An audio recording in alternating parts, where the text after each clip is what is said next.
Close your eyes, come to me, feel alright. Just dance with me all through the night, turn it out, close to you. I feel good, 'cause I just know feeling of you. Give it to me, baby. Feel alright. I feel good. Just want you step with me, dance with me, here with me, feel alright. I feel good on you, alright. To make a groove all night.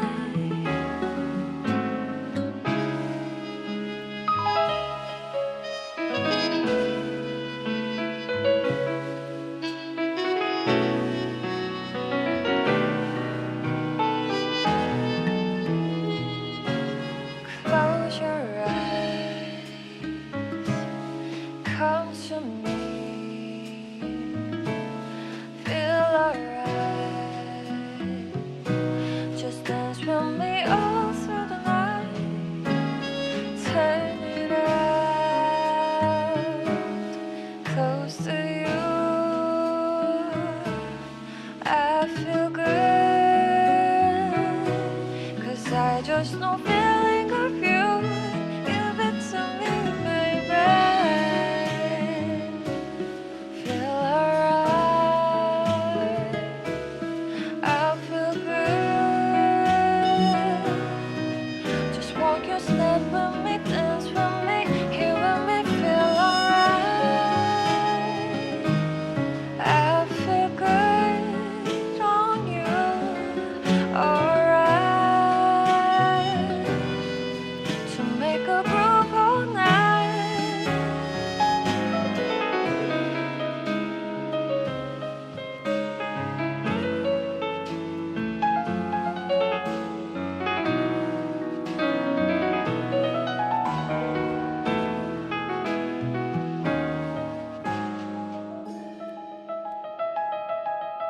Feel alright. I feel good. Just want you step with me, dance with me, feel alright. I feel good on you, alright. Make a groove all night.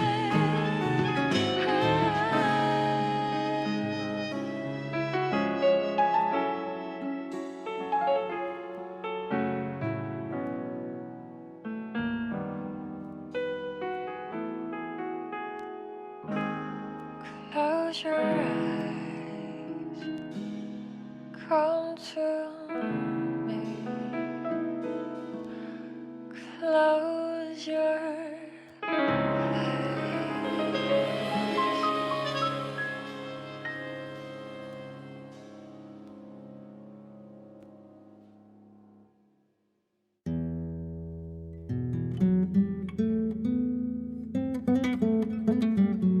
What's going on, chat? How the hell are you doing? Hope you're having a good day or good night. I'm awake and I felt like doing something and I didn't know what I wanted to do. And I thought, wow, you know what? Let's just do something totally off. You're playing Death's Door right now? Cool. I saw that game. I think I put it on my wish list once. I have it. Maybe I even bought it. I'm not sure if I bought that or not. Cheers to Sociable, everybody. How you doing? Hang on, let me get to the proper screen. There we go. Cheers to Sociable, everybody. I'm going to grab my ice in here, and I'm going to pour myself a drink. What's going on? How are ya? Hope you're doing well. I'm going to grab myself... We're working on the whiskey. Look, I don't have much left. I have enough for a few drinks. There's probably like 4 drinks in that. Something like that. 3.5, 4 drinks in there. How are you enjoying it, Death's Door? Is it good? Are you liking it? You said it's a cool little game. You're having fun with it? You play a crow or something. Is that the one where you play a crow? or you have crow friends or something, or you're working for the bird society or something like that. If I'm thinking of the right game. Better than expected. Awesome. Let me grab a cola out of here. I gotta replace some drinks in my fridge. I'm running out of drinks in my fridge.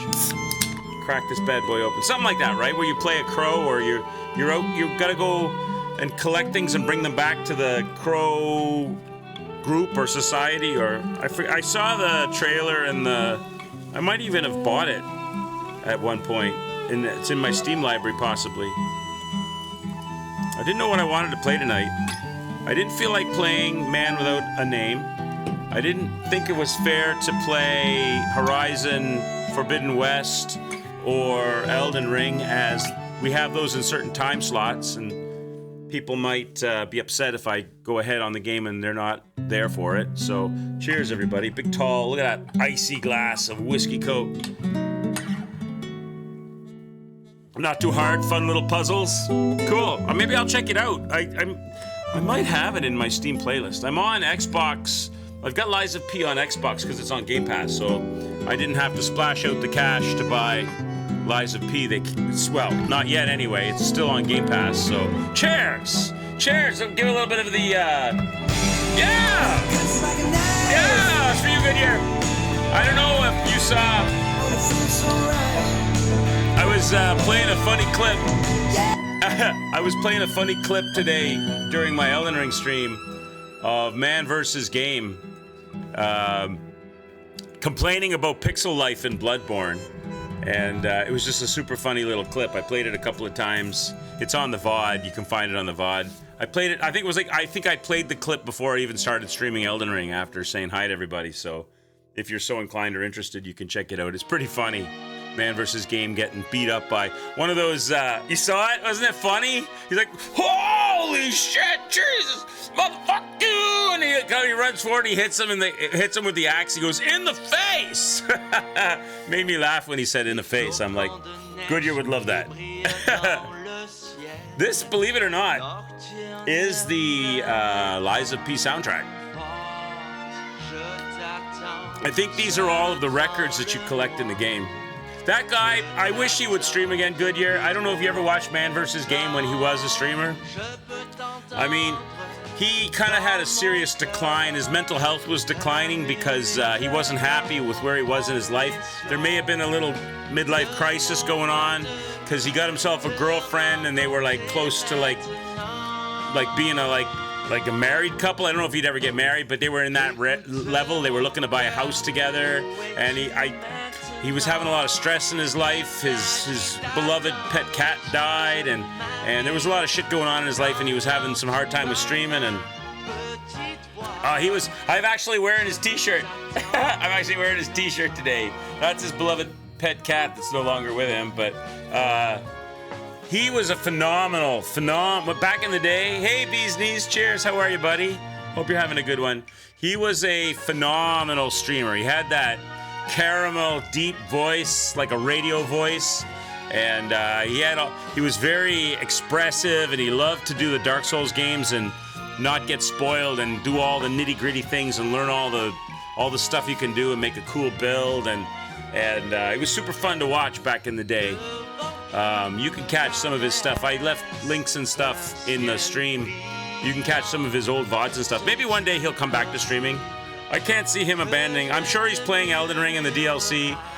I'm sure he hasn't abandoned gaming. Maybe he'll come back to streaming one day. Maybe in a different form. He might be better off doing YouTube videos or something. But I think he gets off on the live interaction as well. So, I mean, I know I do. So, a late night stream, yeah. Well, I couldn't sleep. I was upstairs, relaxing in the bed, and I'm like, I'm not sleeping. I'm just sitting here. I didn't do a nighttime stream tonight because I had other things to do. So here we are, and we'll just go until we don't go anymore, I guess. How are you all doing? Are you playing any games right now, Bee's Knees? What game are you deep into? Goodyear said he's playing Death's Door, the Crow game. There's another game that I got around the same time as Death's Door that I also haven't played. But I was gonna play it, and then I found out it was a roguelite. I don't know if I'm so much into roguelites, because I don't like the whole Groundhog Day starting over thing. Unless a progressive roguelite, maybe I could get into. I don't know, but it was, what was the other game that came out around the same time? Where you play, unless I'm conflating two games. There's another game where you play death or something that came out around the same time. Unless that's the game you're talking about, Goodyear, and I'm conflating two games. But I don't think so. I think I know the one you're talking about. Death, let me look it up. Death's Door is the crow one, right? Okay, Death's Door is the crow one, right? Where you play the crow or something. There's another game. Which I might have in my library, where you actually play. Of course, I'll never on all the games in here. I'll never find where you actually play like Death, and it's like a roguelite. I don't know if you guys know the one I'm talking about or the name of it. I don't know if it even had Death in the title. I wonder if it did. What's the name of that game? Death.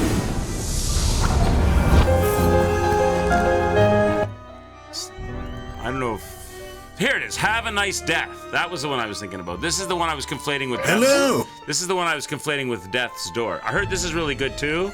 Have a Nice Death. This one I think is a roguelite, where you play Death and you're going out to claim souls or something. That one looks cool too. You've been playing some Overwatch 2, thinking you'll do the Evil Within 2 here in a few days. Nice. Evil Within 2. Did you play Evil Within? Did you play the first one? They're both good. I played both for like Halloween years back. And I like them both too. The crazy dudes with the safes on their face and the chainsaws in their hands that chase you around. You get caught by bear traps. And they're fun games. They're good. And the music and the cracked mirrors and the nurse in the crazy house and the chair you sit in and you get all your upgrades and you stab them into your skin. It's a good game. Good for a horror genre game. We're gonna play Lies of P tonight. I don't know how far into it we'll get. I don't know if we'll end up playing all of it. Maybe this will become like a late night game that we'll play. But we're gonna do Lies of P, chat. Music in Death's Door is nice. I'll have to download it and try it out. That one and Have a Nice Death are the two that came out around the same time, I think, and they both interested me, but I haven't played them. So we can always do those. I didn't know what I wanted to play tonight. I'm up here. I'm in a weird spot. I'm up above the ground now. Because if I go down below, if I go down anywhere down there, on the left-hand side, there's a bunch of stuff. On the right-hand side, there's a bunch of stuff. And if I sit in the middle, then I'm covering up the health bar lines, and I'm covering up the dialogue lines. So it's kind of awkward where to put myself in the screen. I need to put like one of those frames. Like you ever see Spamfish's stream? He puts himself inside a TV. I need like a frame or something so that it's not so weird, like so cut off at the bottom. Or have like just not a frame, or just like a support, like a stand. Something on the bottom underneath me so it's not like a weird straight line. Hovering quicks, exactly. Hovering quicks. Okay, let's go, chat. New game. Settings, do I need to look at that at all? It doesn't even let me look at that. Okay, it's not working. How come it lets me switch all the sections, but it doesn't let me select? How come I can switch, but I can't select? That's a little weird, isn't it? Let me unplug and plug my controller in. Is that a game glitch? Let me restart the game, chat. Maybe something's going on here.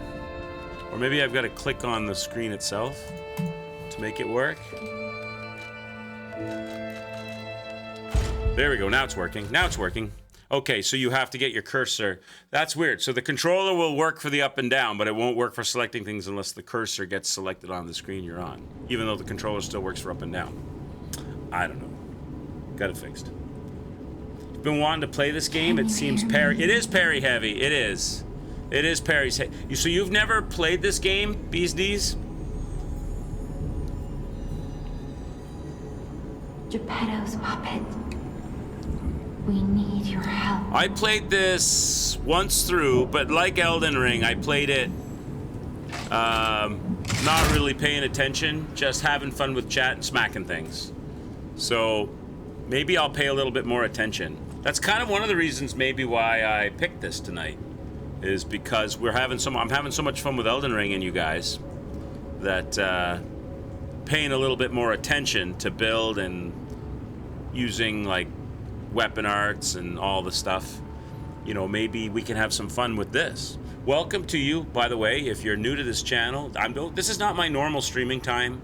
I normally stream at 1 p.m. in the afternoon, and we're doing Elden Ring, working our way towards DLC, but I'm playing the main game through first again. And normally I pick up another stream around 8 p.m., stream twice a day. Always the 1 o'clock, and quite often the 8 p.m., not always the 8 p.m., because I do have, I look after my elderly mother. Not like she needs a lot of help, but she does need some help. So sometimes I have chauffeur duties, driving duties, cooking duties, heavy lifting duties, different duties. And also if I stream both the day and the night every day, then she doesn't have anyone really to talk to. So I also have keep her socially interested duties as well. But I like to stream, and I wasn't sleeping tonight, and I thought we'd do a late night stream. Maybe this will become a thing every once in a while. Maybe we'll do some late night stuff too, because I love streaming. I love hanging out with you guys. Come on into the Quicks Arcade, catch one of the shows. I throw stuff up on YouTube. There's a Quicks Arcade of the same name on YouTube. I put the VODs up there, as long as I don't get copyright claims on the music. Sometimes I get copyright claims on the music from games, and then I have to be careful. But bosses and the environments look great. Yeah, this is a surprise hit, Bees Knees. This game was a surprise hit for Neowiz. Neowiz, is that the name of the company that makes this? So watch out, From Software. You've actually got worthy competition, because the mechanics in the game are good. So here we are. We just woke up on a train. Ah, there you are. Is it loud enough, chat? Can you hear it? I've been looking all over for you.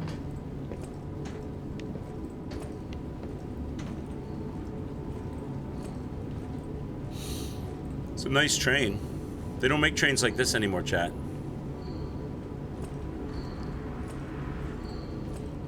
When was the last time, or did you ever see a train with actual tables and chairs in it? Sounds good? Okay, good. Jiminy will start soon. I see they got Jiminy too. So we have to hurry. My name is Sophia. Hey, Sophia. Please come to Hotel Krot, and I'll explain what's happening. Jiminy, please escort him to the hotel. Monad's lamp. Now, I also have to refresh my brain on how controller stuff works, because now I'm gonna have 3 games. This is one of the tricky bits to multi-game streaming, because usually when you play a game, you learn the controls for that game, and then you know those controls, and they're kind of muscle memory-ish, especially in a fighting RPG, action RPG game.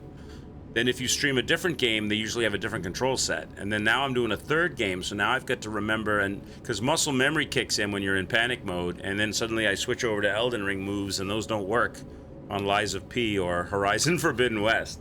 So I'm adding a 3rd layer, so I have to pay attention here. Okay, select upper belt, lower belt.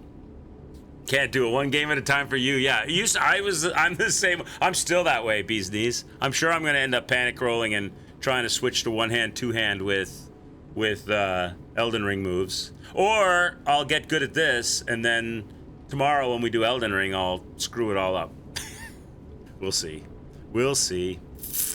Okay, use the selected belt items. X, equip the items up and down. I think I got that.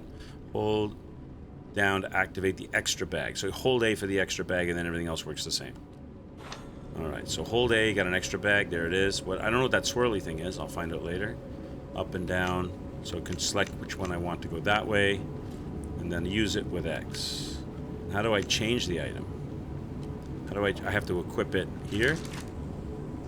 Yes. So upper belt. But how do I switch back and forth so I can have 3 things on the lower set of the belt and 3 things on the upper set of the belt? So if I'm on the upper set of the belt, how do I can switch? Oh, because I don't have anything equipped there yet. Okay, I'll figure that out later. Okay. Probably back and forth on the D-pad. Probably, right? Left arm steel, boom, boom, boom. Okay. Oh, here, on the bottom one I have something.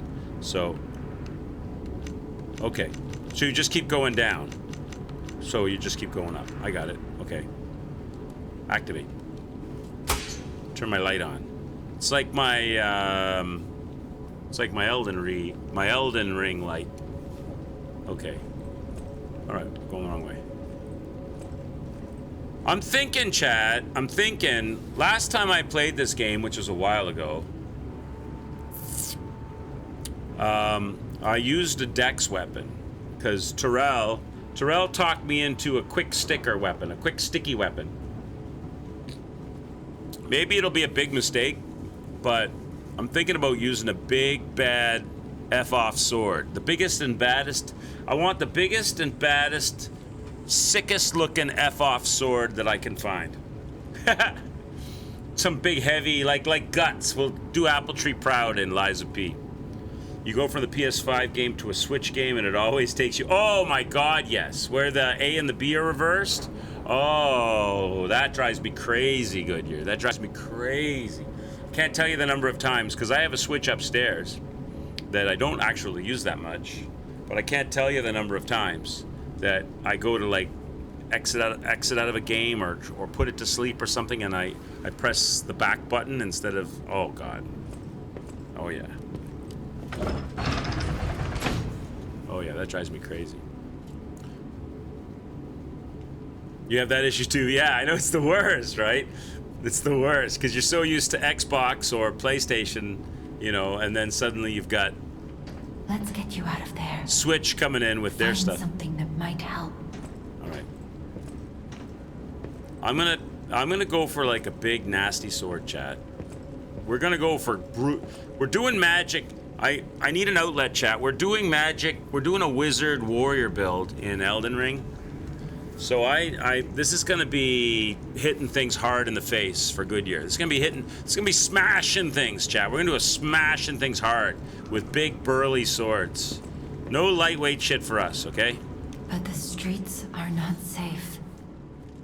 Arm yourself with one of the weapons over there. Brute strength, It'll baby. be helpful on your way to the hotel.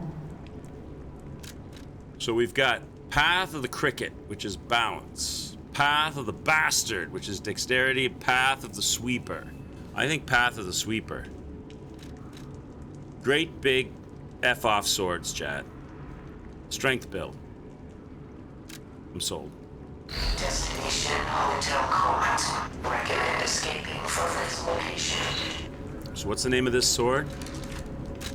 Wait, okay, hang on. You've obtained the following beneficial items. The Alchemist's Hat. Oh yeah, we had to play a little fashion Lies of P too, right? We got to get some like crazy looking.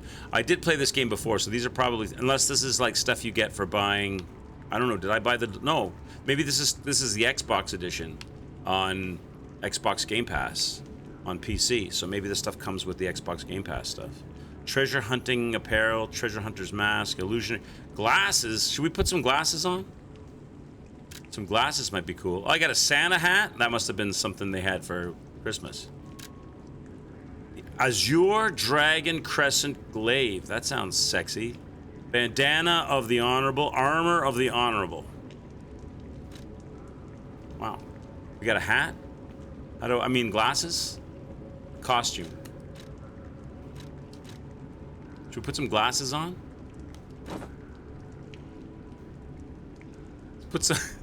Let's put some badass shades on. They're not that badass, but that's all we got for now. Are they is there like a lens? Oh, they're no, okay. They're just, there we go, chat. I got some glasses going. I don't know. Do we need I don't know. Maybe that makes me look too nerdy. Maybe I shouldn't be carrying this ginormous survival knife wearing nerdy glasses. Maybe that's the wrong look. Maybe not. I'm not so sure now. I'm not so sold on those. I'm definitely not putting on a red nose. I can tell you that. How do I take them off? Unequipped. Okay. Unequipped. Alright. Maybe just the dark hollows of my eyes. Can I change my outfit? What do we got? Treasure hunt. That's like a Bloodborne look. Is it? Well, this one is Armor of the Honorable. What does that look like? Wow. I look like a...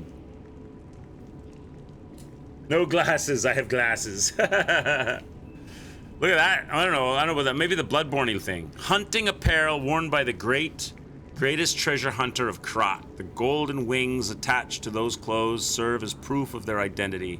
The hound was the subject of everyone's admiration, so much so that some even aspired to steal his name. What do they look like? That's not bad. That's a little bit. That's like the pirate shirt. You remember that episode of Seinfeld with the pirate shirt? That's like the pirate shirt from Seinfeld. And I don't want to wear knickerbockers, Chad. Let's wear some boots, some leather boots. The question is that or this? Hide boots. I don't know. I think this is more... It's kind of Bloodborne-y. Maybe that. The golden wings. Alright, there's our look for now. We definitely will change it. But I don't want to be... You remember? But I don't want to be a pirate. Come on, you said you'd wear it. I don't want to be a pirate. Okay.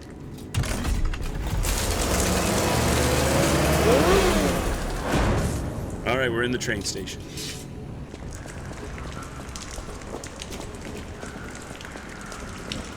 And it's raining? Is there a hole in the ceiling?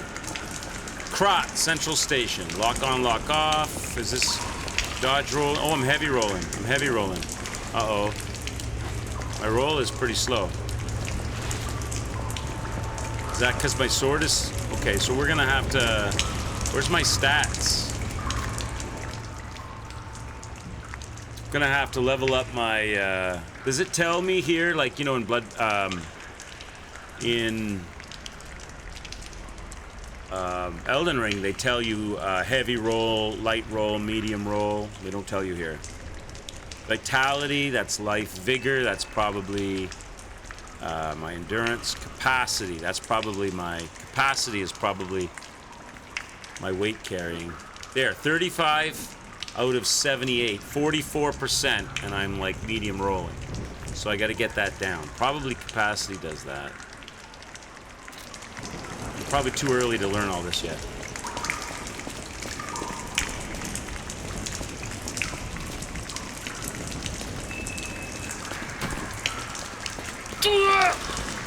Oh, I missed. Okay, wait a minute. How do I two-hand this weapon? Why? How do I get to two-hand? Lock on. Light. Okay, locked on. Light attack.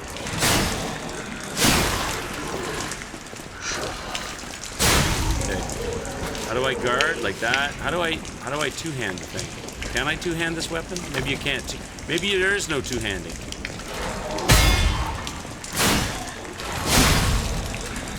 Is there no jump? Doesn't seem to be a jump. So there's a guard, dash, lock on, switch weapon. I don't have it. Okay, doesn't look like there's a two-hand.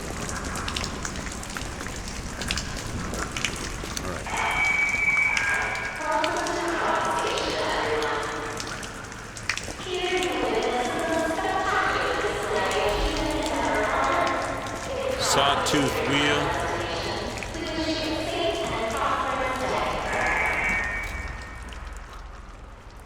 A cogwheel that is a common sight in Krat can be thrown to draw an enemy's attention. Even worthless items can become useful if you collect them. So this is a distraction item. Let's put it on the belt.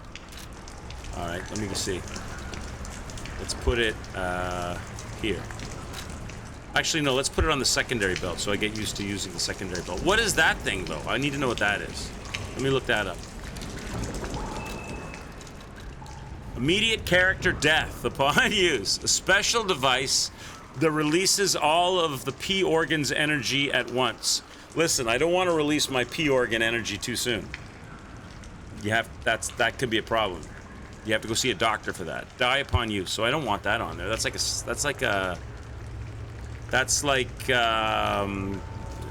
go back to your bonfire but without your souls kind of thing. I don't want that. Get rid of that. How do I take it off? Unequip that. How do I take that off? How do I unequip stuff? Maybe here? Oh, here. Usable items. Unequip that. Alright, let's put my... Where do I want to put throwing stuff? Here? Okay, so if I got that right, I hold this down and they show up.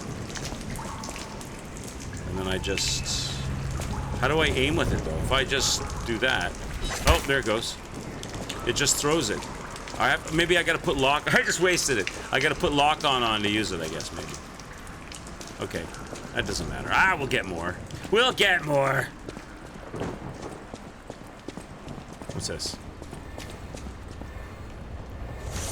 Maximum number pulse cell. Pulse cell is to recover your HP. There's a maximum number of pulse cells can be used. When you reach the maximum, the cell will be discharged. If you attack enemies while the cell is discharged, pulse cells will be... Oh, so that's my flask.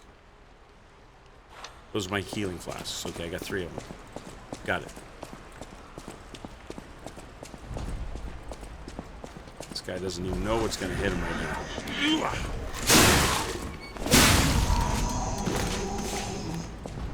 Can we backstab? Is there a crouch? I don't think there's a crouch.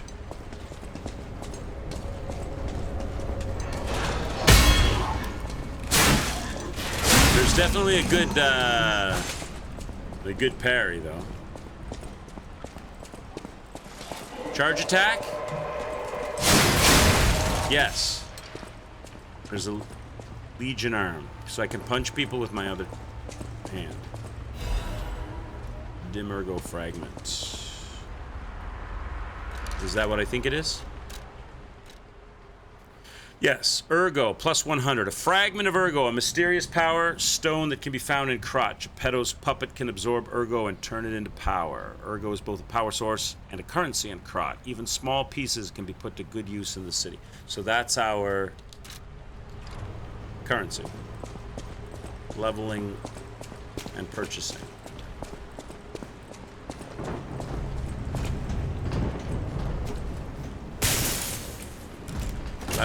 That's a no. Can I run? Oh, there's a run. Okay, I can run.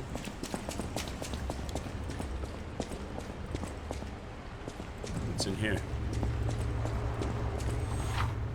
Guard. Okay. You can block an enemy attack by guarding. If you guard successfully, your character will take reduced damage, but it will consume stamina. The reduced damage will be transferred into guard regain. Guard regain accumulates but gradually decreases over time. While you have guard regain, you can attack enemies. Oh, that's Bloodborne Rally. Bloodborne Rally. If a guard succeeds right before being hit, it triggers a perfect guard. That's what I was doing with those guys with the big spark flash. When a perfect guard is successful, you will not receive damage. So perfect guards, no damage. So guards work regardless. Perfect guards, no damage. Only stamina is consumed, so they can still poise break. You can use a perfect guard to destroy an enemy's weapon, or put an enemy into a stagger status. Okay.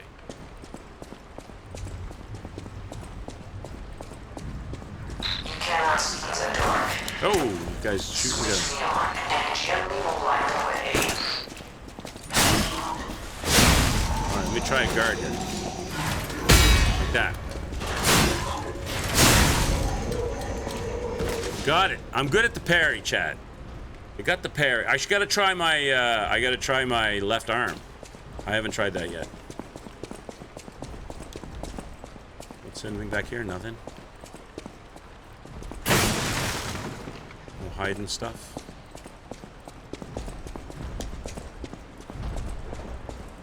Oh, look at the blood. Somebody got dragged in here.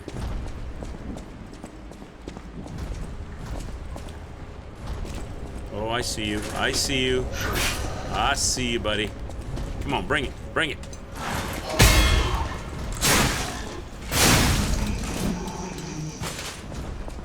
Okay.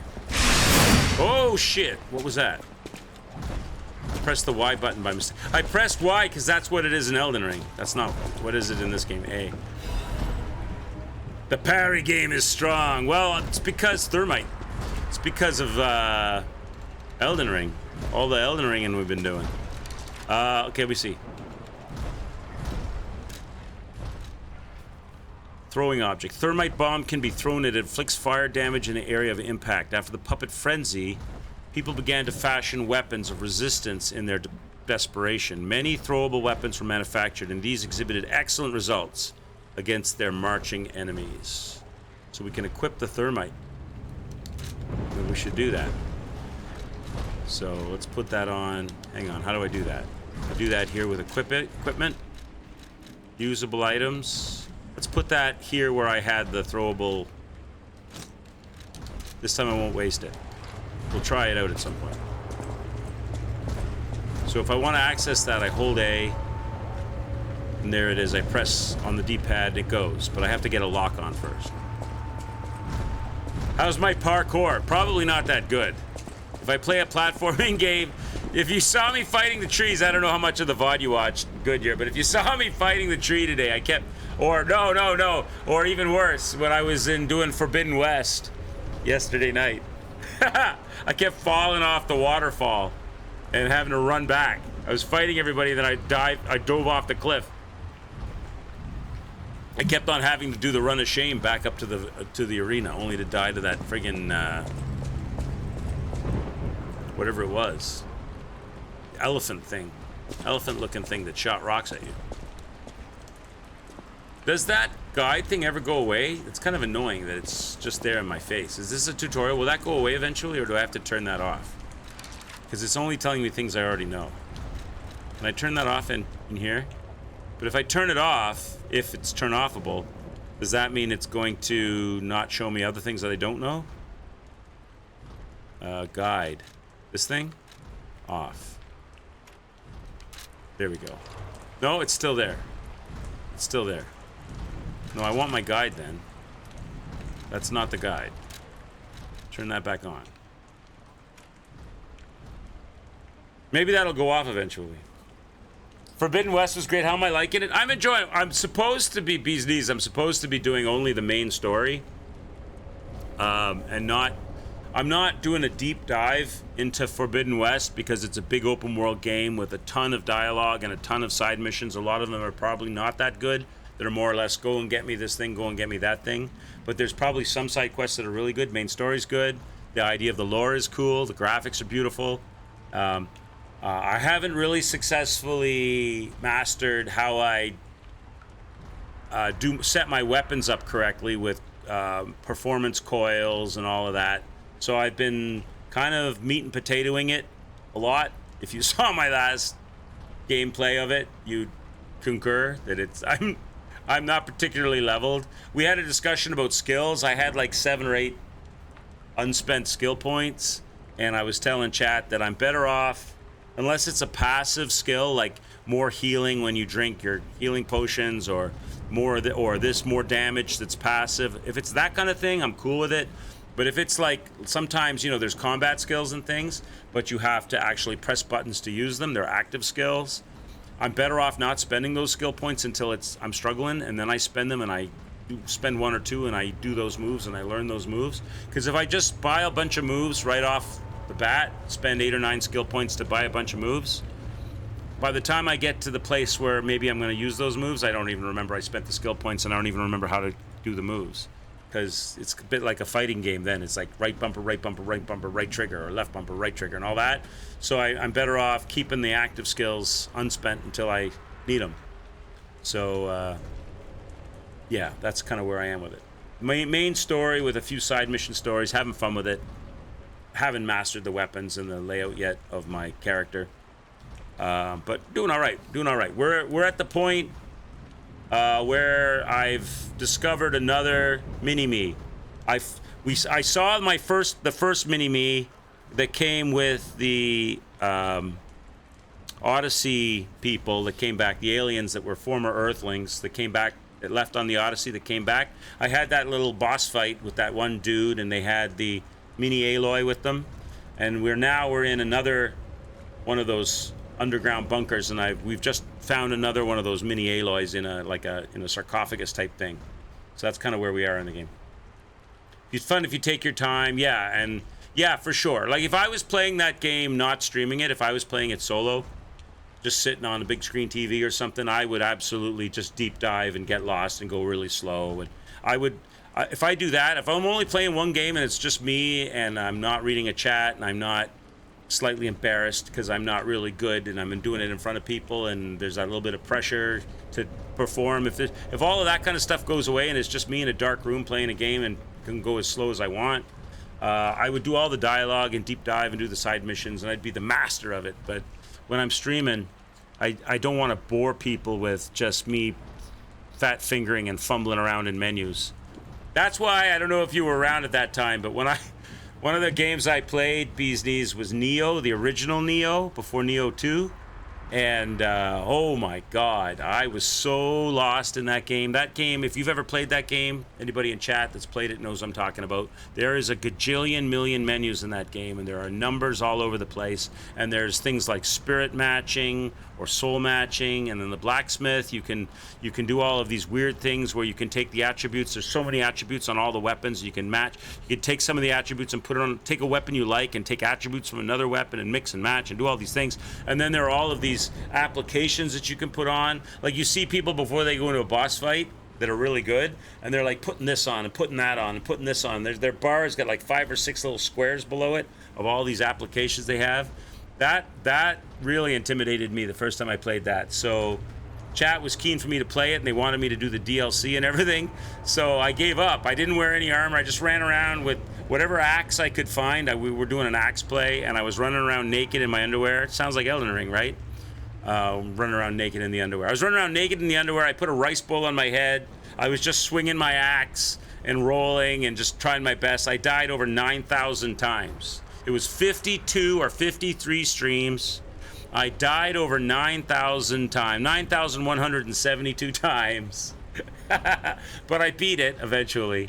And boy, there were some like multi-streams of bosses, like for sure. I had a number of bosses that were, one of them was, I kept making names up for the bosses. I called one of the bosses Santa Claus because his name was Japanese and hard to say.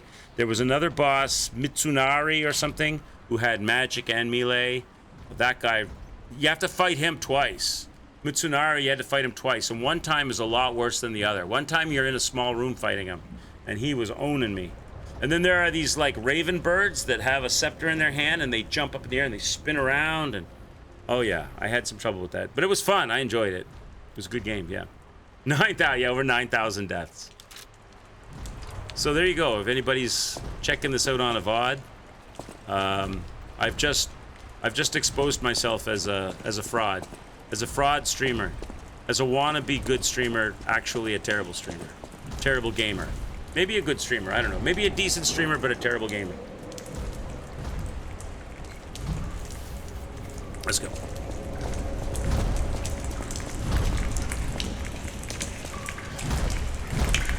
I suppose you can't run when you sneak up on people, right? Backstep. Get wrecked. You kind of wish you were around then, but you're glad you weren't. If you want to see any of that, Goodyear, if you're so inclined to torture yourself, all you have to do is go to my YouTube channel, and I have it in a playlist, or it's in the stream list there somewhere. You just scroll back, you'll find it, or click on playlists. You'll find my Neo playthrough, if you really want to torture yourself. Oh, I got another sawtooth thing, right? So I can put that on my belt now. Hang on. What's that noise I can hear? Consume usable items. Let me put the throwables on upward on the belt. I got another one. There we go. All right, so I got a bomb I can throw. I got... is my lamp on? Oh, I turned it off. Oops. Turn it back on. Oh, he's coming. Parry this guy.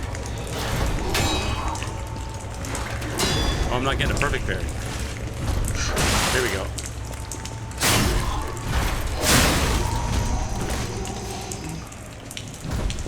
Oh, I gotta try my left arm. I haven't tried my left hand yet. Apparently, I got a knockout punch. I got a Mike Tyson punch.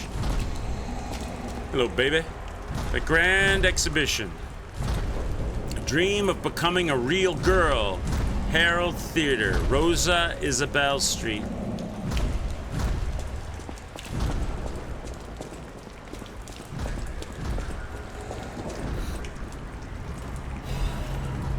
Passenger's notes. If anyone finds this note, get out of the station and run. Be sure to steer clear of the waiting room. I saw a huge puppet smashing people to death, and that's probably the noise we're hearing. I locked the door, but I don't know if it'll work. At least it should stop people from randomly coming in. I'm gonna die soon, so I want to help you even if it's not much. Please, survive. Anyone. So there's a badass puppet downstairs. Down there? Oh, I see him. Is that him?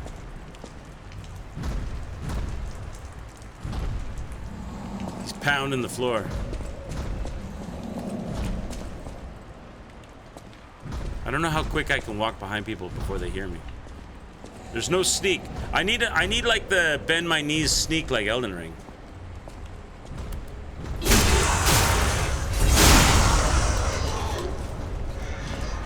Oh, hi there.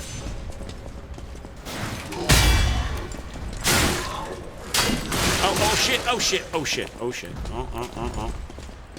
Easy, boys, easy. We can talk about this. We can talk about this, boys.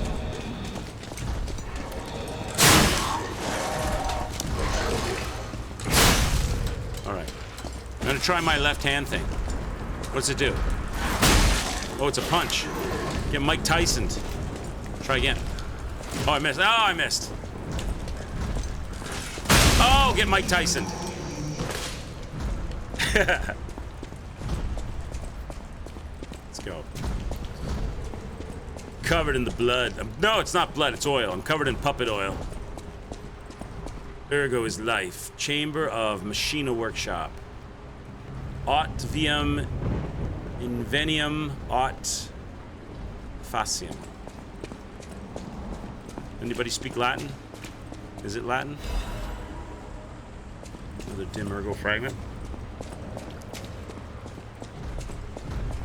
What's over here? Nothing? Nothing?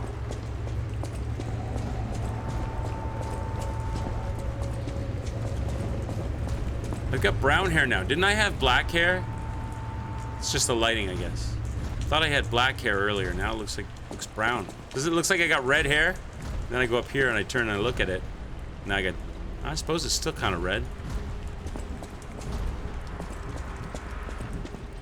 In the train, it looked like I had dark hair. There are doors and ladders throughout Krot that are locked by devices. You can unlock these doors and go down the ladders to create shortcuts. Okay.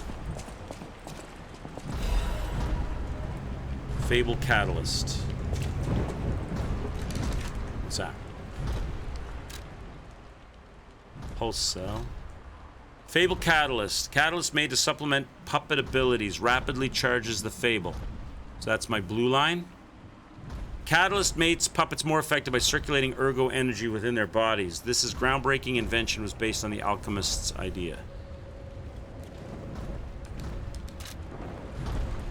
Okay, so maybe I should put that on somewhere. Maybe I should put that on my upper belt. With my, here, with my flasks. What do they call them? Pulse charges. Pulse cells. Fable Catalyst. The old Bronson Costanza treatment. Yeah, because I was all covered in baby oil. Yeah, I was all covered in baby oil today. My skin looked really weird. I wasn't Bronson Costanza in Elden Ring. I was Bronze Skin Costanza. Bronze Skin Costanza.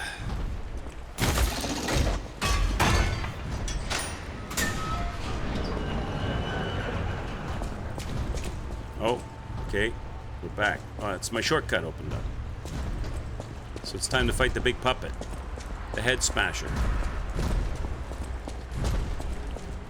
Lock on. How do we fight? What should we do? Parry this guy? Mike Tyson? Maybe I can Mike Tyson this guy, chat. You think I can give him the Mike Tyson treatment?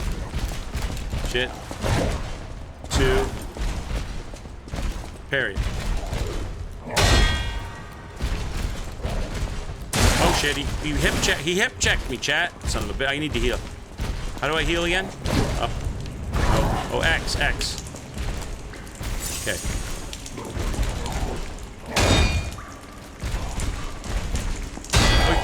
Oh, you can.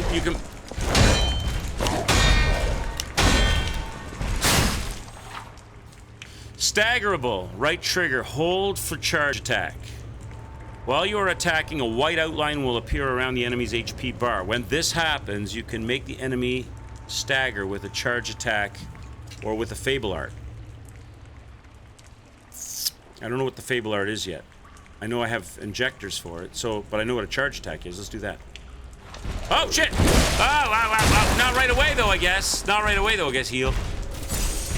I gotta... When can I do it? When can I get it in there, though?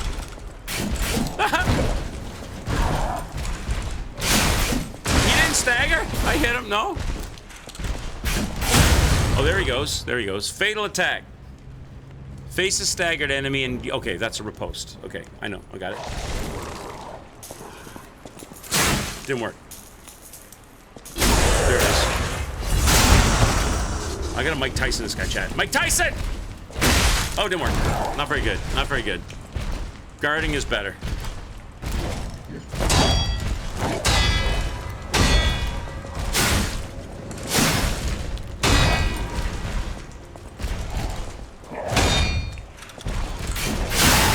Oh! He sent half his body flying to the other side of the room. Sir, are you okay? Sir. Are you all right, sir? Speak to me. That was cool. All right. I got some stuff. What did I get? What did I get? Oh, wow. There's how many? 1, 2, 3, 4, 5, 6, 7, 8, 9, 10, 11 things. Crot station key.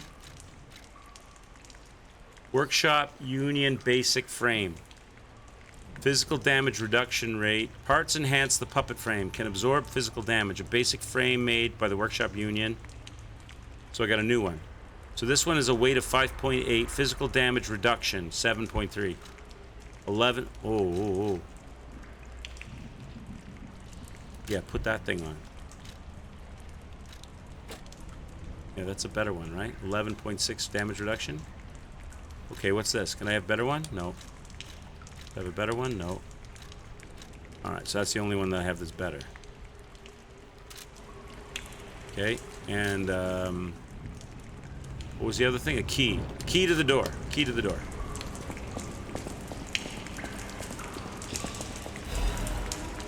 The sawtooth wheel. So that's just going to automatically put itself on my list, right? So if I go here, I got 2 of them. Okay, good.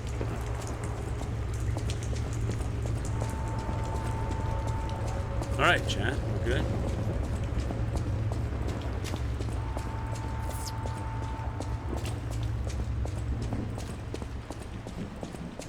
So I got a key to this door. Can I open this door? No.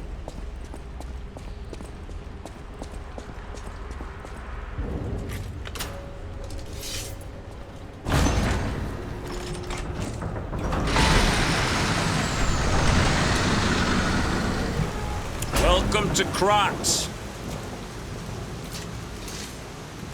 It's a lovely day for a walk.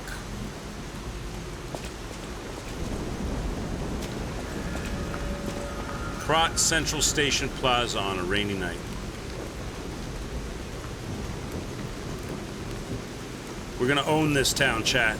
We're gonna make this town our bitch. Hey, Midori Bushi, how are you, buddy? Cheers. Nice to see you, sir. Hope you're having a good night or early morning, whatever time of day. It's early morning for you, right? No, wait. Oh, no, wait. You're on. No. You're in Texas. You're in Texas, right? So for you, You're like 2 hours earlier, so it's like 12:35 for you. I'm thinking. Prepare the Stargazer. That's my bonfire. Stargazer for fully recovering your HP and stamina, as well as charging your pulse cells. You were kicking ass in Odyssey? Assassin's Creed Odyssey? Were you streaming it, Midori, or were you just playing at home on your own? You will be revived at this point in case of death. Remember this process also revives it. Okay, bonfire. Doing it live. Awesome, Midori, awesome. Guys, give Midori Bushi a shout out. I'll give you a shout out, Midori. Give him a follow, chat. Check this man out. He streams just the same as I do. He does all kinds of cool retro games and modern games and all kinds of stuff. Make sure you check him out. Always worried about spelling your name right. There you go. Assassin's Creed Odyssey action. There you go, guys. Make sure you check him out. Give him a follow. He's a good man. Use the Stargazer, blah, blah, blah, blah, blah, blah. Okay, I understand. I understand. So let's use it. Let's use it. I should crush my gems then. Let's crush all my stuff and get some levels. I got 2 of these, 100 each. Use 2. So I've got 2,393. This is called a Stargazer. A marvelous device the Stalkers used in the past. You had some whiskey tonight too? I'm just about to top up my glass, As we are, Midori. we are not I've strong got- enough to beat the puppets. I got a little bit left. But if I lend my power to this Stargazer for a moment, Throw more coal and gather coke in it. Virgo, clever one. This Stargazer will make you stronger. Cheers, But chat. the Stargazer's Cheers. strength doesn't last forever, so be careful with it. Hurry up and come to Hotel Krat. Come to Hotel Krat. Level up. Level up, my good man. Now, chat. What's gonna make my weapon do more damage? There's no strength. There's no strength listing. Is it technique? Technique makes it go up. Everything makes it go up. Not this. So what advance? Advance increases my defenses. I see. Legion. HP. So, okay, hang on. So vigor. So vitality's HP. Vigor is my stamina. Capacity is my weight. And legion. What is legion? That's increasing my defense. I guess my defenses. My resistance to stuff. Motivity does physical attack is my motivity. And it increases my defenses. So my physical attack on my Legion arm. Oh, Legion is for my Legion arm, is it? Physical attack on my weapon goes up. Physical attack on my arm goes up. So that's good. And defenses go up. And then advance increases my Legion arm. That's my left arm, right? And my defenses.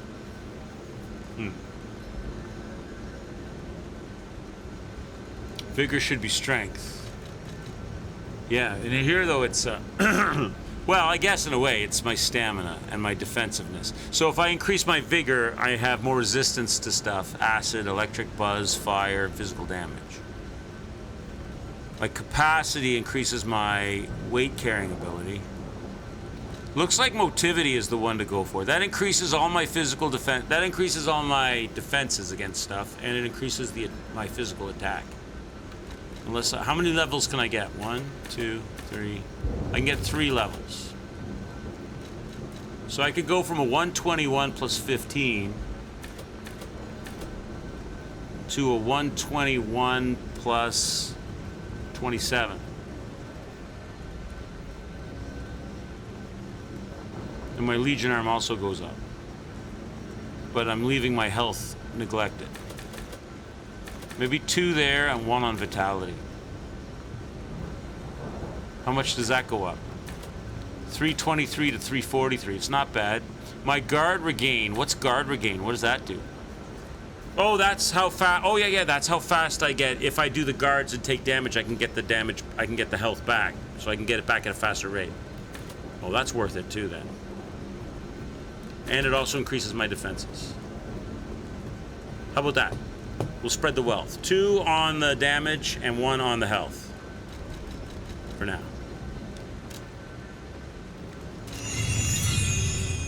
I was saying, chat, that we're doing a Wizard Warrior build in Elden Ring. So I'm thinking about... See, I'm in a bad spot now. I'm looking at the playback. You guys can't even see half of my stat names because it's really hard to pick a spot to put my camera. It's not a good spot for the menu, but it's a better spot for the game. We're doing a Wizard Warrior build in Elden Ring. So I'm aching to have just a absolute physical smasher playthrough. Let's all physical destruction. A big fuck off sword and just hits shit hard in something else. So this is... Oh, you've never played this, Midori? You've never played this? Oh my god, Midori, you should play this. You like Souls-likes. This game has got really high marks. It's got a lot of parry mechanic in it. You gotta learn how to... Well, they call it guard in this. Perfect guard and guard.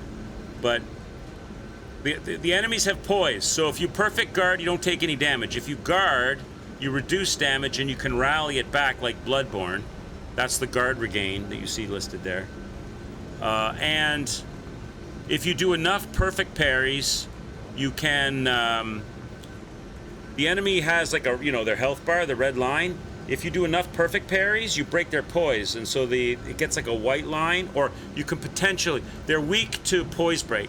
So they get like a white line around the red line, and then if you do a charged attack, then you break their poise, and then you can do a riposte. We just did that and cut the policeman in half in the train station, sent his upper body flying across the room.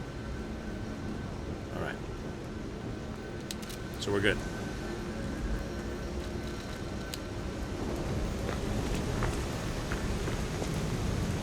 So this is the puppet frenzy. Caused all the villagers to try to run for their lives. They all rushed to the train station. Most of them didn't make it. There's no jump. I'm not used to... I was gonna jump over this horse and look over there, but there's no jump in this game. Uh-oh. There's no guard counter either. Oh god! How many enemies are here? I'm in trouble.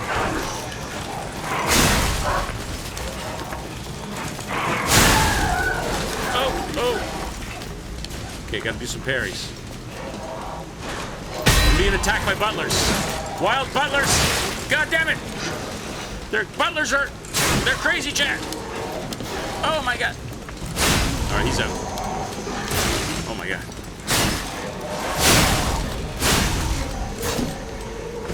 Thank God we leveled up. Thank God we leveled up our Alfred clothes. They're all coming at me with their candelabras. And now I'm covered in puppet oil. Dim Ergo Fragment. Krot Times, issue 183. And a ring. How do I read that? I was too late. Hang on. Where does that show up at?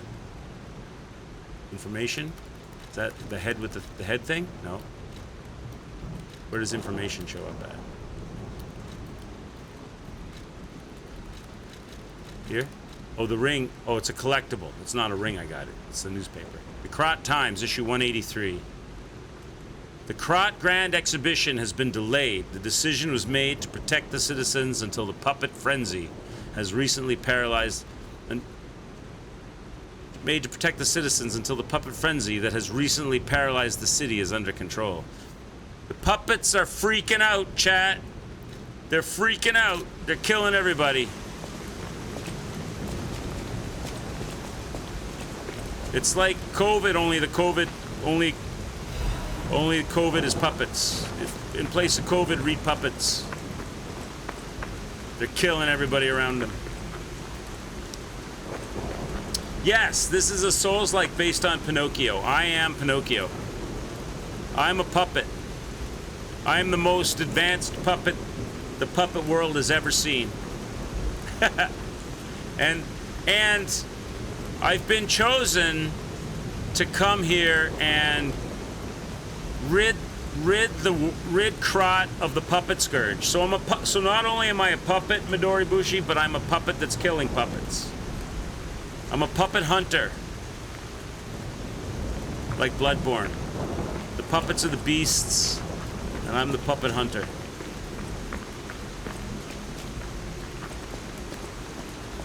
Here comes Alfred.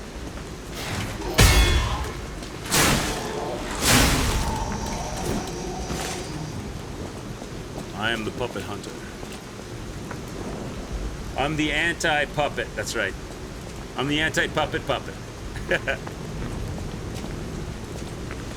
I was brought here to rid the town, I think, rid the town of the puppet frenzy.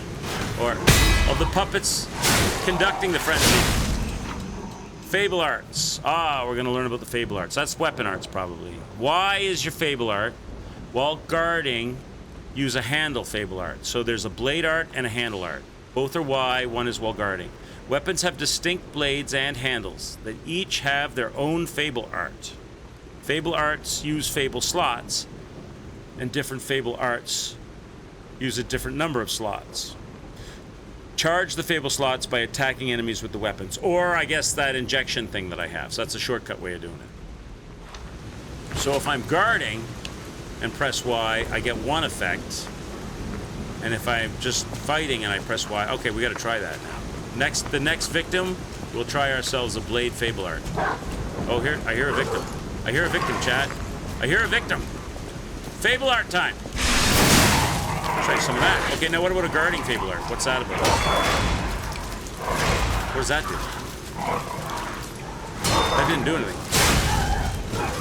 So how do I know? How do I know then? I have to look at my weapon? So I wasted my fable juice. So I have to look at my weapon to know what that fable art was. Do I use a belt item? Okay, I know about that. Okay, so hang on. So my weapon, the Great Sword of Fate blade and the Great Sword of Fate handle. Guard abilities, damage reduction rate while guarding. Fable arts, absolute defense. How does it work? Does that mean I do that instead of a guard? I do that while they are attacking me? Because it didn't seem like it did anything.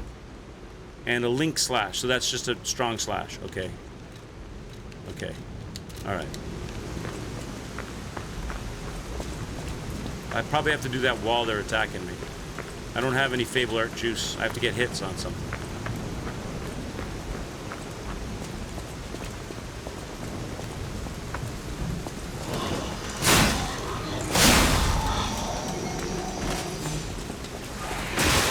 Holy, he's got the quick strike. Gotta heal up. That's very Bloodborne. The healing move is very Bloodborne. Only in Bloodborne, instead of like flipping his hand out and crushing it, he stabs it into his leg, right? He whips his arm out and smacks it into his leg like a hypodermic. Definitely Bloodborne inspired. Yeah, Midori, you should definitely play it. You should definitely play it. They give you a choice at the beginning of a balanced, like a balanced weapon or a dex weapon, like a rapier, or a big F-off sword. I chose the big F-off sword. There's a backstab. There's no crouch, but there is a backstab. So you gotta walk slow.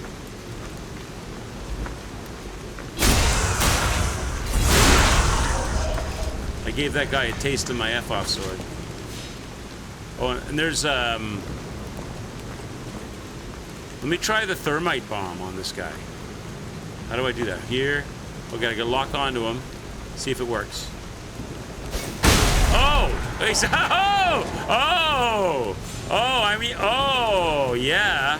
I need more of those. Oh, the thermite bomb, chat. That guy got smoked.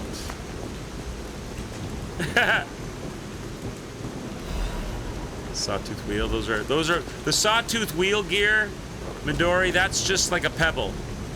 That's Aloy throw a pebble. That's your distraction rock. Highly effective. Yeah, that was awesome. The thermite bomb. Hello. I don't have any now. I only had the one. Worth it.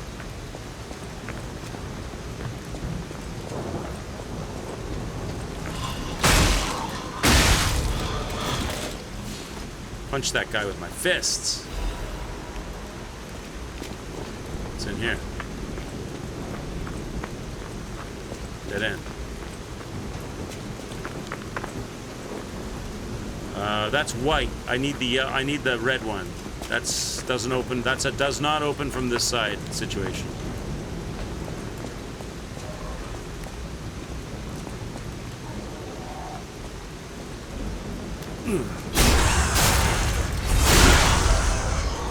Down.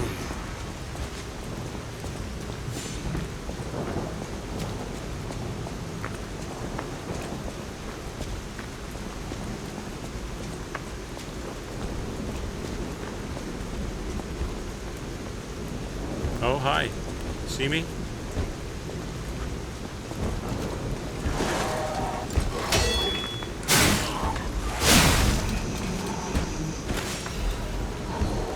Fable Catalyst. He's like, honey, I'm home. Let me in. I was only at the bar for a little while.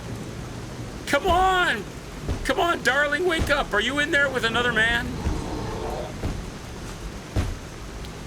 I had a long night. Batman was relentless tonight. He wouldn't let me come home early. I was working for the Batman.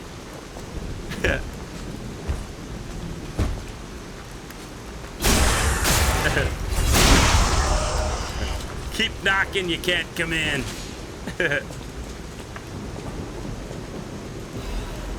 Dim ergo fragment, okay. Oh shit. Hi there. Hi. Hey, doggy doggy.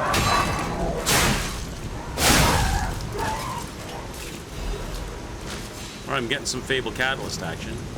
I'm just gonna collect those. I don't think I have a weapon that's worth using those on. It's just an enhanced strike. I might as well just use my until I get a better weapon. I might as well save my Fable Catalysts.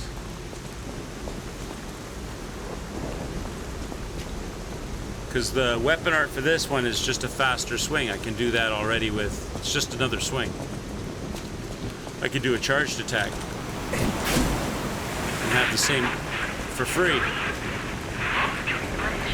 The recent frenzy is believed momentarily something.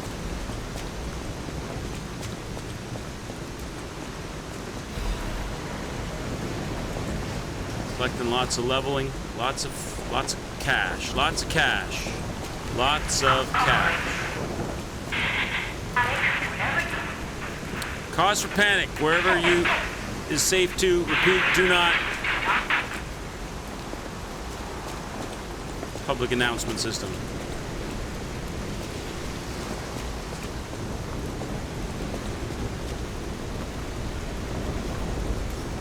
Sir, it's a stormy night to be out for a walk, don't you think? Right? Fury attack. Some enemies become red and use a strong attack called a fury attack. You can't dodge or guard a fury attack, but you can counter with a perfect guard. So I've got to be perfect on a red attack. If I'm not perfect, I get smoked. So either dodge. Oh, did it say you can't dodge? You can't dodge. So you have to perfect guard. You can't dodge it, and you can't guard it. You have to be perfect. If you're not perfect, you pay the price. Okay? Okay, guess what, Chad? I wasn't perfect. Try again.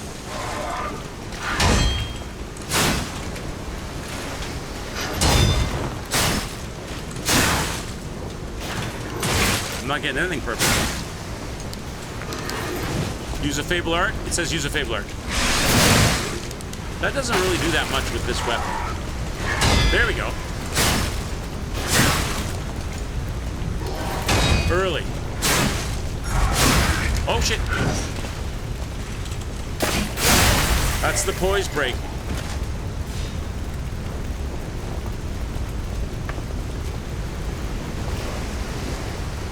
That guy's not going for a walk. That guy's not walking anywhere anymore.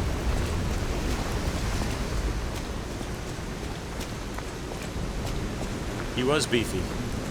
He's a beefy bastard. Is my lamp on? I guess it's on, is it? Destination Hotel Krat. Up there. Optimal location for observing the destination. That's where we're going, Chad.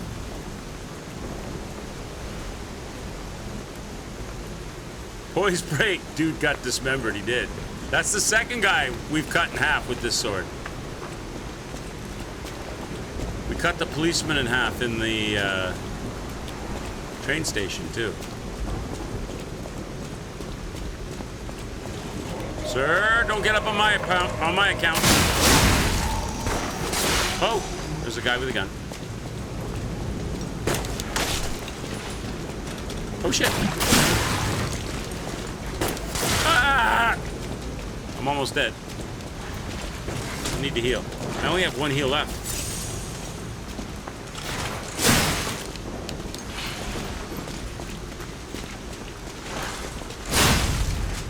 Only got one heal left. I'm gonna have to rush the shooter. Oh yeah! That didn't work. That didn't work. Okay. That did not work. He shot me right in the cock, Chad. Shot me right. Oh, we got a thermite bomb. Shot me right in the balls. Are there? Yeah, they're called stargazers. We've only found one so far. Right outside the train station, there was a stargazer. When you wish upon a star, makes no difference who you are. Anything your heart desires. I don't know the words. Something, something, something, something. Ah.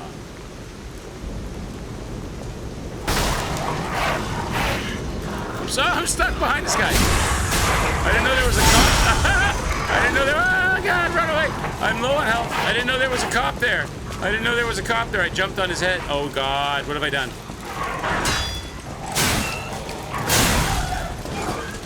The police are after me, Chad. It's after curfew. Grinder. What's that say? Grinder weapon repair durability. This. Okay. I gotta put the edge back on my blade. Nailed it! I landed right on him. He stood up, and the dog was coming. I was stuck behind the dog. Okay. Can I heal? Oh, that's my lamp. Oh, I gotta fix this. Okay, here we go. There we go. Okay, put your lamp back on.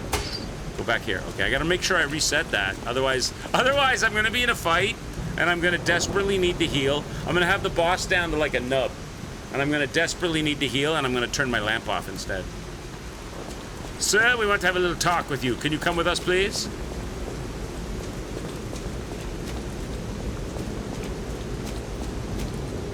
This guy doesn't even know I'm here.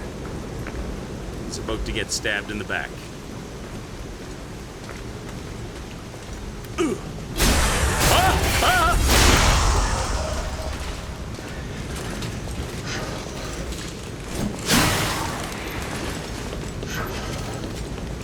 Coming in batches.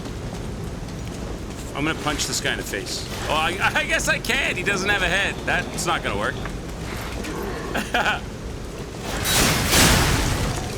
Oh man, the sword is powerful. The sword is powerful, Chad. I got 2 Fable catalysts. I won't use them on this weapon though. Okay. What's in here?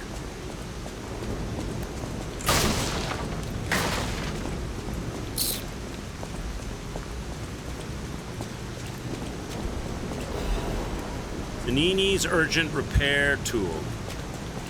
What's that?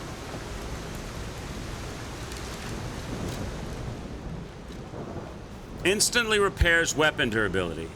An emergency repair tool made by Vanini immediately restores weapon durability. An emergency repair tool made by Vanini made to support stalkers. So you're not a hunter, you're a stalker. I'm stalking puppets. Regrettably, I guess they don't have stalker laws. Maybe that's why the cops wanted to have a word with me, Midori and Bushi. I'm not in compliance with the stalker laws in this town. Cheers. The whiskey has warmed your belly and the weed has warmed your head. Nice. Nice. So you got a good mellow going. Regrettably, its manufacturing facility was destroyed during the puppet's occupation, so it has become a rare item. So instead of doing the grinding and taking time, I can hit one of those and instantly fix my weapon. Alright. Got it. So I want to make sure I'm constantly going to this thing and topping it up, keeping the blade sharp. Okay, gotta keep my blade sharp. I'm out of heals, by the way. Sir, you want to go?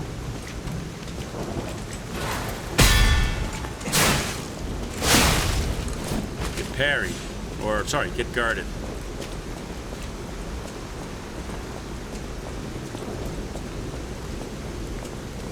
What's up here?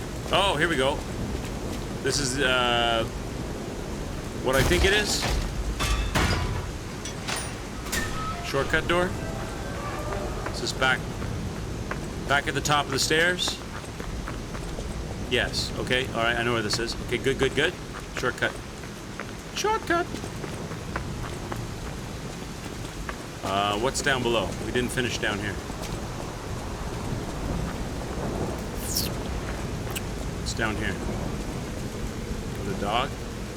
Are you alone? Check my corners, Midori. Check my corners.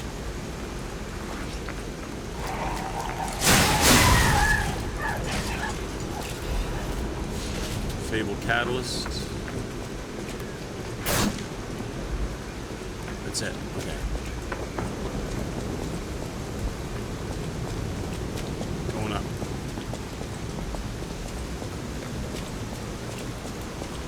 A powerful parade puppet is blocking the entrance, and that's the only way in. So please, be careful.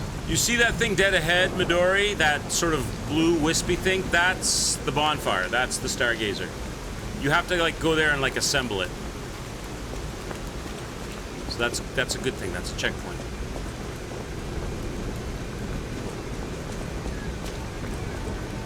Hey, Pip, what's up, buddy?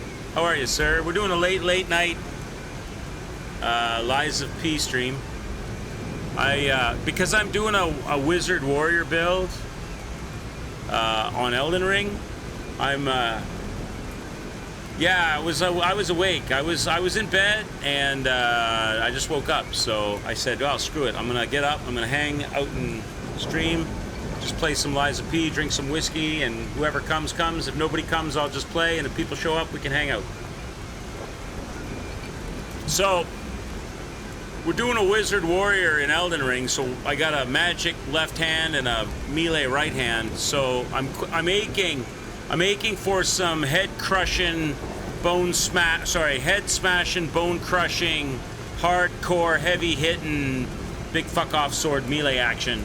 So I thought maybe Lies of P, and I'll spend some time like I am doing this time in Elden Ring, actually learning stuff. I know how frustrated you got with me. When I played Lies of P, you were telling me all about your favorite weapons and stuff, and the handle arts and the weapon art, and it was all over my head. So I'm kind of like, I'm kind of dipping the toe in a little bit deeper this time. Lies of P is really good. Yeah, it is really good. Midori's thinking about playing it. He's never played it.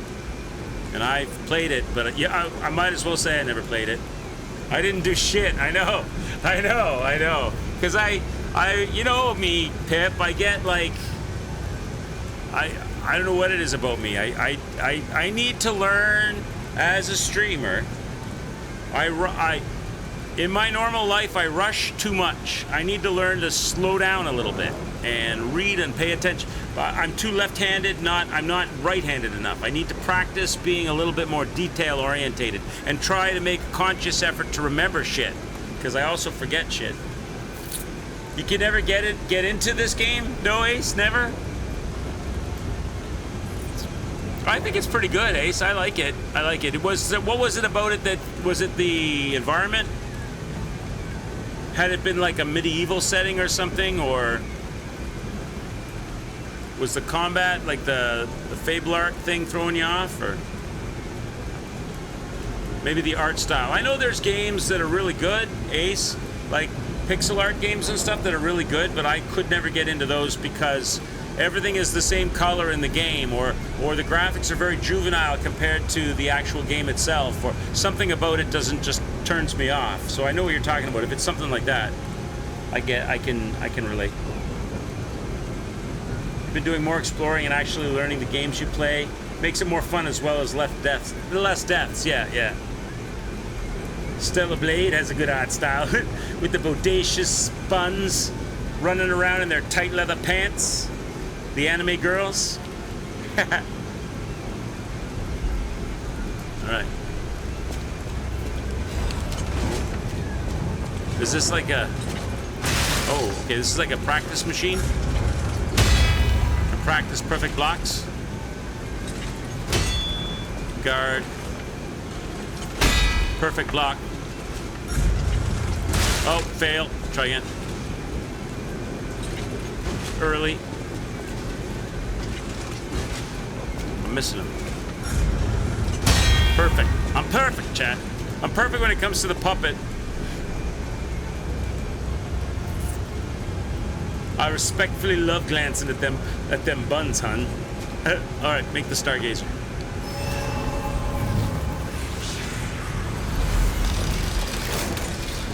Alright. Let's crush our stuff. We got a few collectibles here, so crush all of this stuff.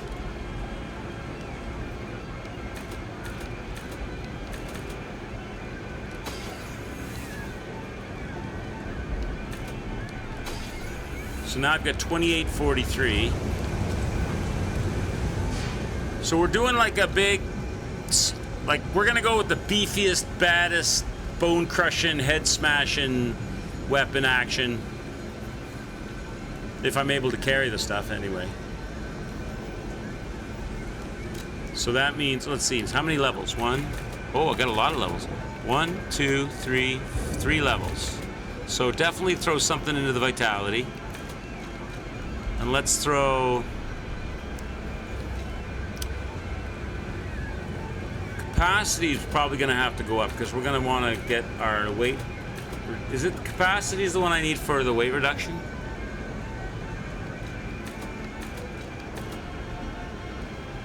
I would think so, right?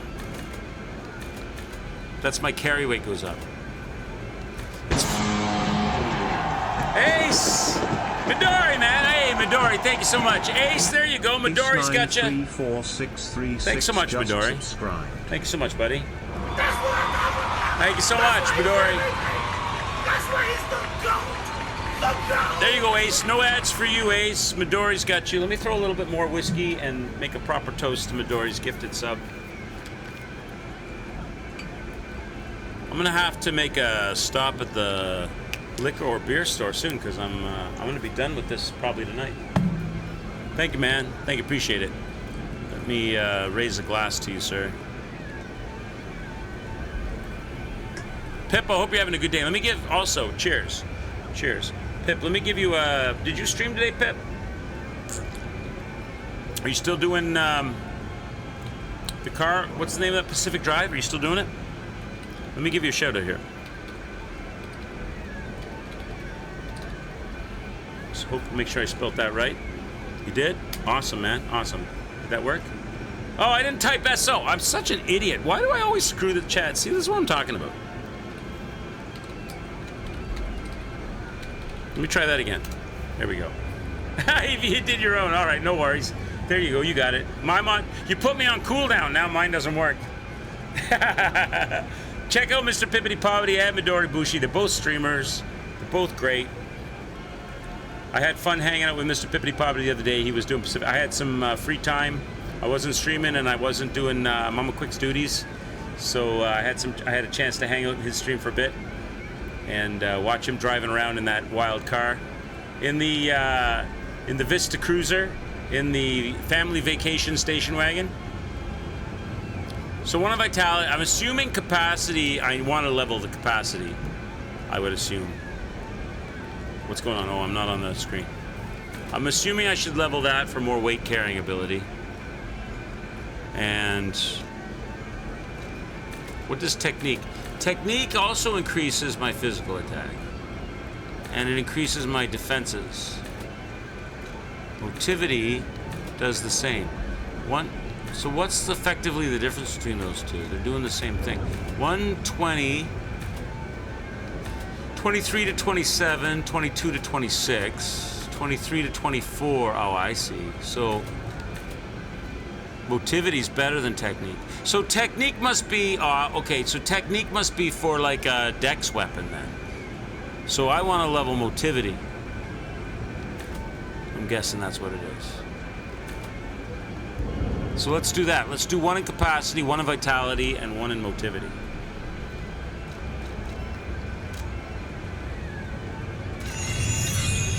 There we go. Oh, Midori, you don't even know what you're saying right now.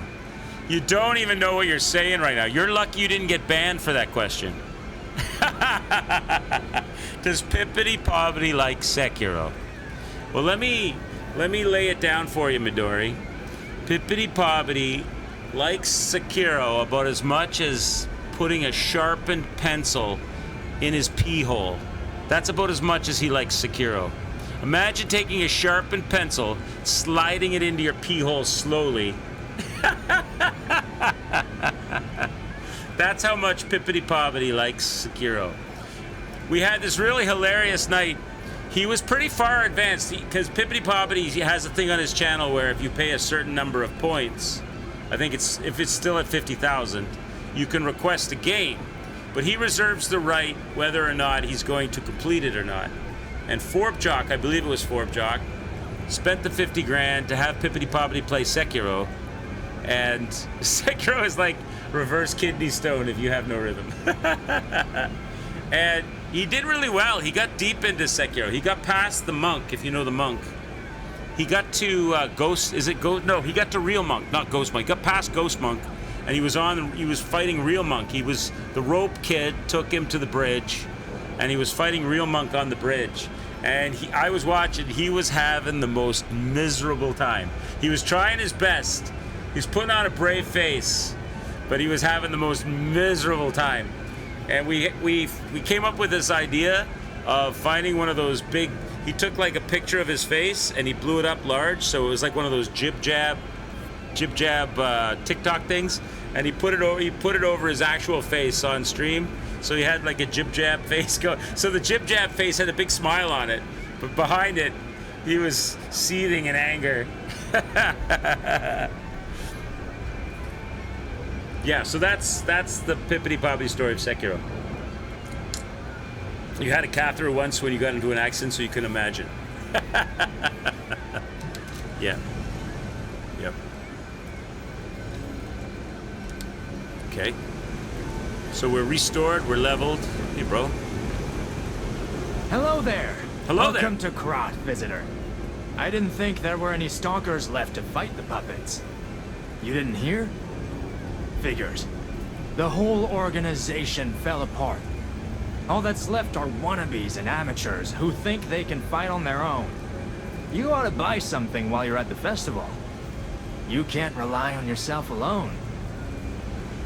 So you're a merchant, sir? Out here alone? You could use some help. Here's a festival gift for you. Now get yourself something useful. I'm out of money now, though. I just spent all my money on levels. What does he sell? Weapons? A throwing cell. A large output battery that can be thrown. So that's an electric... So instead of a fire bomb, that's an electric bomb. Electric Blitz Abrasive. Temporarily imbues the weapon with electric blitz. So that's like a grinding stone puts electricity on my blade. That's pretty cool. And that's it. That's all he sells? Okay. How much money do I have? I could get that. I could buy that and try it. Let's buy that and try it. I got one. Gotta put it on my, gotta put it on my belt. Where should I put it? With my grinding stone. So I should put it here. Next to my grinding stone. And I'll put my lamp on the end. Like that. Alright. So, my lamp is still on, right? My lamp on? Can never tell. That's off. How do you tell when the lamp is on? I guess it's hard to tell. I guess it's got a little bit of glow going. And that's my electric blitz. Okay.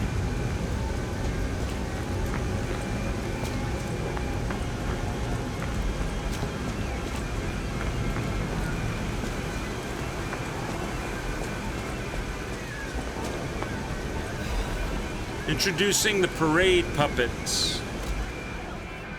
Here appears a terrific puppet that will enliven the parade. Introducing Parade Master, a remarkable parade puppet model from the workshop to celebrate the grand exhibition.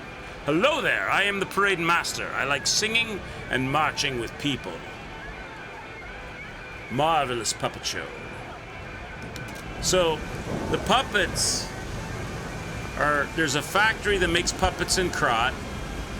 They were having a big puppet festival, and the puppets chose the day of the festival when there'd be the most people and the most puppets in Krat to attack the people and go after them.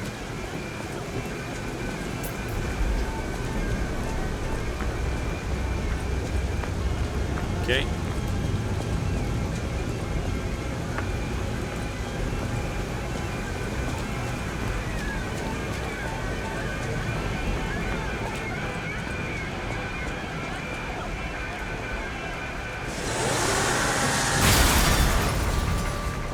Alright, going in. Oh, here we go. This is the Puppet Master. The Puppet Master puppet. The Master of Ceremonies puppet. I think I remember that. You one-shot this guy, Pip, right? I think Pippity Poppity one-shot this guy. I don't know if I'm gonna one-shot this guy. Parade Master. So I'm gonna have to learn to parry you.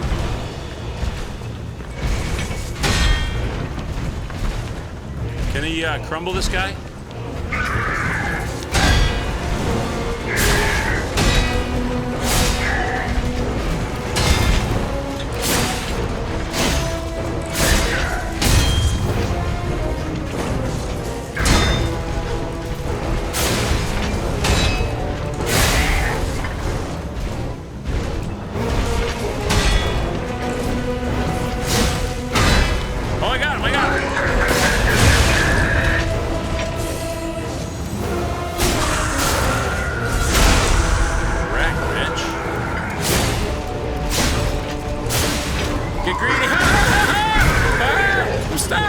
Stuck in a cage! Okay, run away! He didn't do any damage though. Got a big brush. Is that a broom? What is that?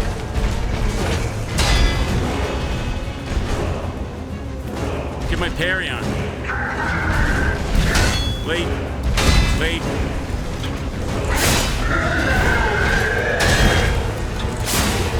Oh shit, oh shit. He's doing the whirly dervish. He hits hard. He hits hard. Chad, he hits hard. He hits hard. I gotta get a heal on. That's not a heal. That's a heal. I told you I was gonna do that. Okay, that's the red. Oh shit. Oh my god. He's killing me now.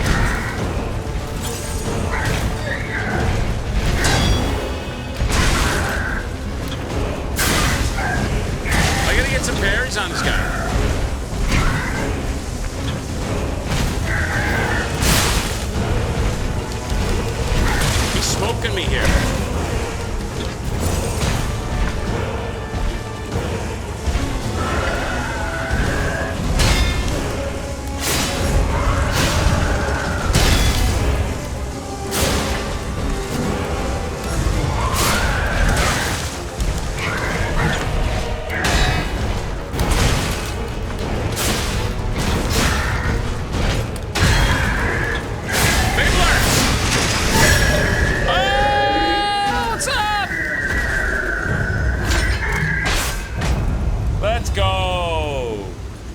I remembered my Fable art at the last minute. I saw I had 3 blue dashes. Let's go. I'm in the club, Pip!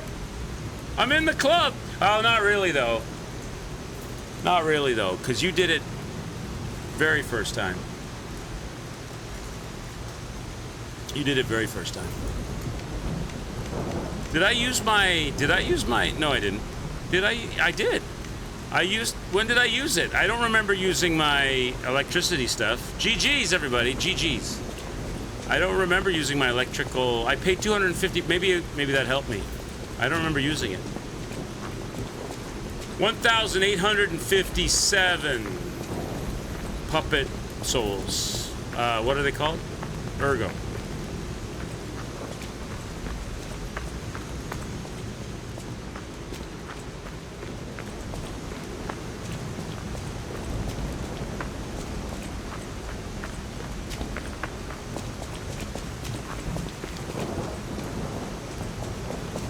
That was fun.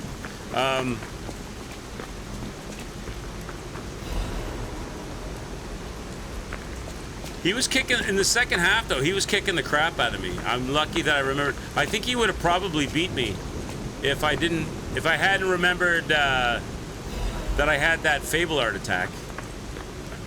So I guess if I have 1 bar, I can get a Fable art with the blade that's just a wee one. If I have 2 bars, it's a double spin, double swing, and if I have 3 bars, it's a triple swing.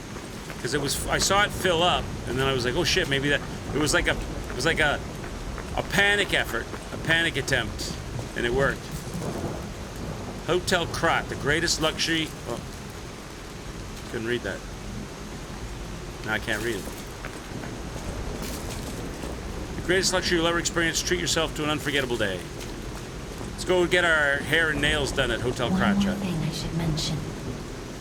The hotel's security excludes puppets like you. So you'll have to lie to get inside. You're a special puppet after all. I'm a special boy, chat. I'm a special boy, chat. The most important part about being real isn't what you're made of. It's about what's in your heart.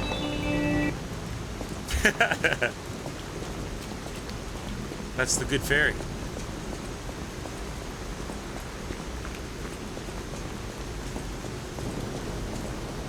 Hotel Krat.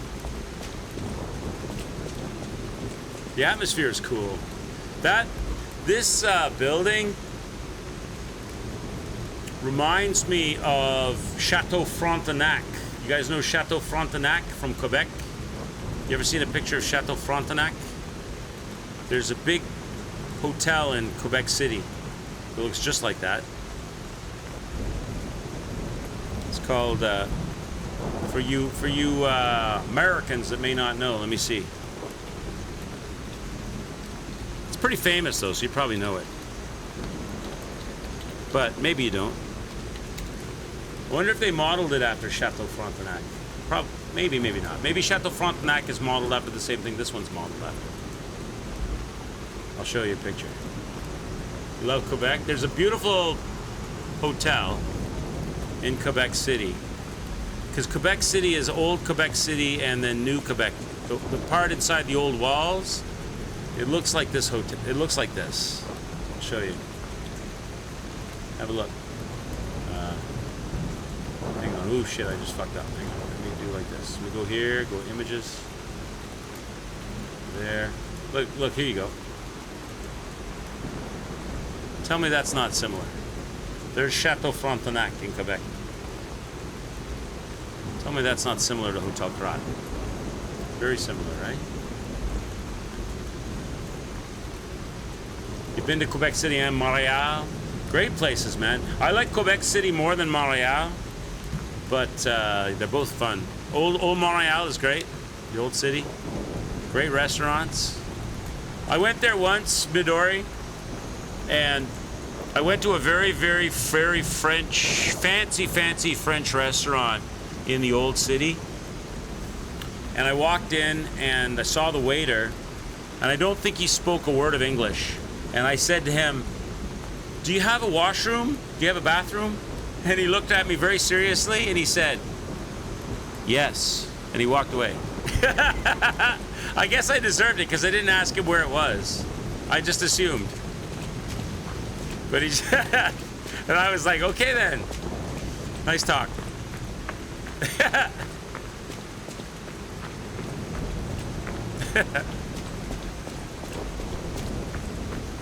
Then I peed my pants. No, I found it. Dim Ergo fragment.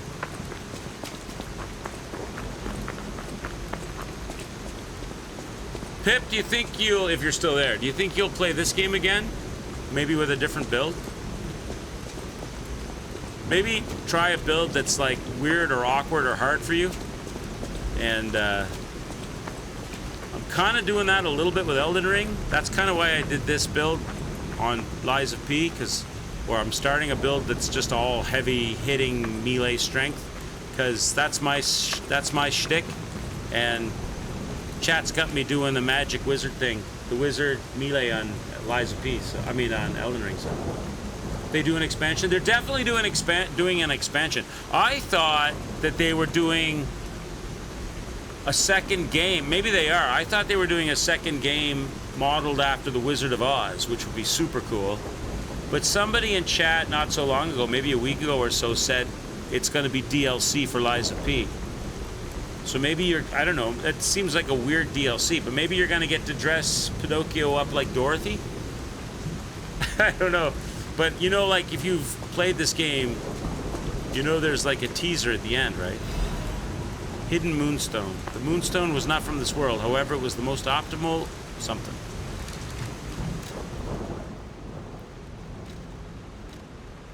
Upgrades normal weapon blade. Okay, so that's my Titanite shards to +3. A rare enhancement material. Can be obtained in different parts of Krat. Can be upgraded the blades of common weapons. The Moonstone was not from this world. However, it was the most optimal enhancement material. In their urgency, technicians pushed forward with their Moonstone for weapon upgrades without time to review it any farther. So they figured out that this meteorite mineral would upgrade blades, but they didn't stop to wonder if there was any hidden cost to it. They just said, "Oh, this works, do it." And I got this from the boss fight. P organ ability activation part. A colorful tiny ergo fragment. It activates special abilities. So that's my skill tree stuff. There's a special kind of ergo. It's a special kind of ergo with a different color and a vibration. The workshop uses the gem to bring our puppets different abilities. Those are my skill tree abilities.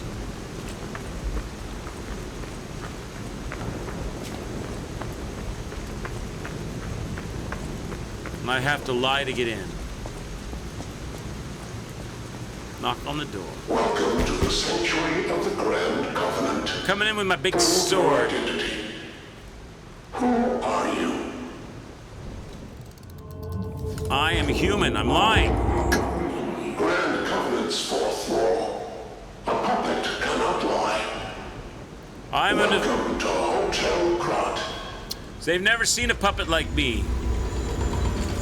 My springs are reacting. They've never seen an advanced puppet like me, chat, that's capable of lying. When do you think that'll happen with AI?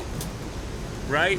Everybody's all about AI right now. AI video searches, AI photo searches, AI enhanced filters, AI this, that, the other. When do you think AI is going to get so capable that it starts... Not only does it write your exam paper for you, but it lies in the paper. It starts telling... You get it to do your resume, and it puts lies on your resume. It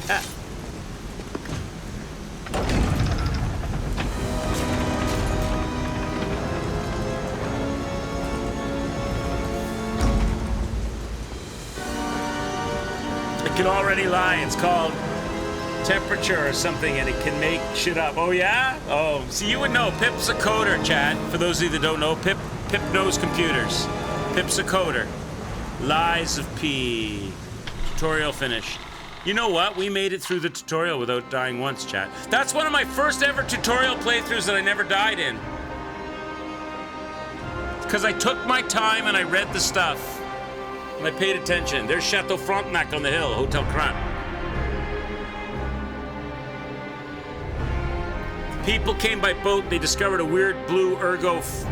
They started using the ergo in the puppets to bring them to life. There's the factory. It was a big celebration. The puppets are like lifelike. They get the puppets doing all the shitty jobs, heavy lifting.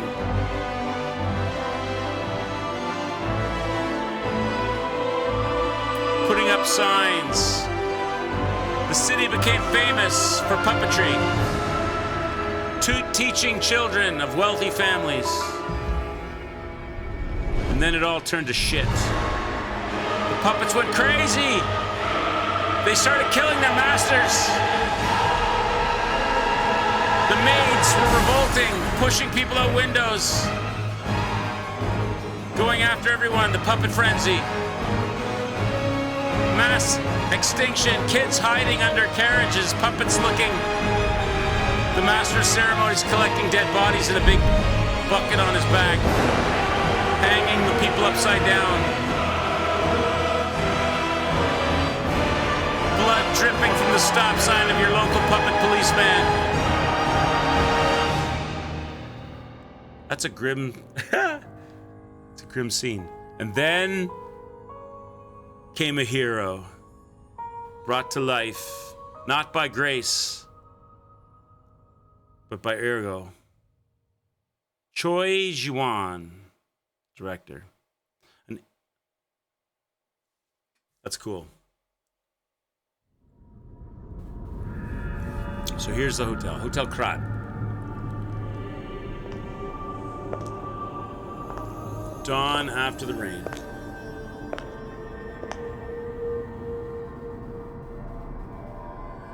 I'm so happy to see you. Hey, baby.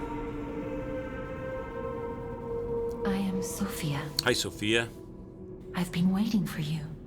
Searched all over the city of Krop to find you. You must have questions. Geppetto will have answers. But we have to find him first. He was last seen on Elysian Boulevard.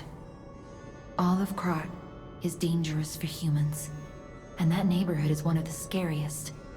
Please find Geppetto on Elysian Boulevard. I'll explain more once you find him. The camera was focusing on our booba. Sophia, she's like, so, very Bloodborne-y, right?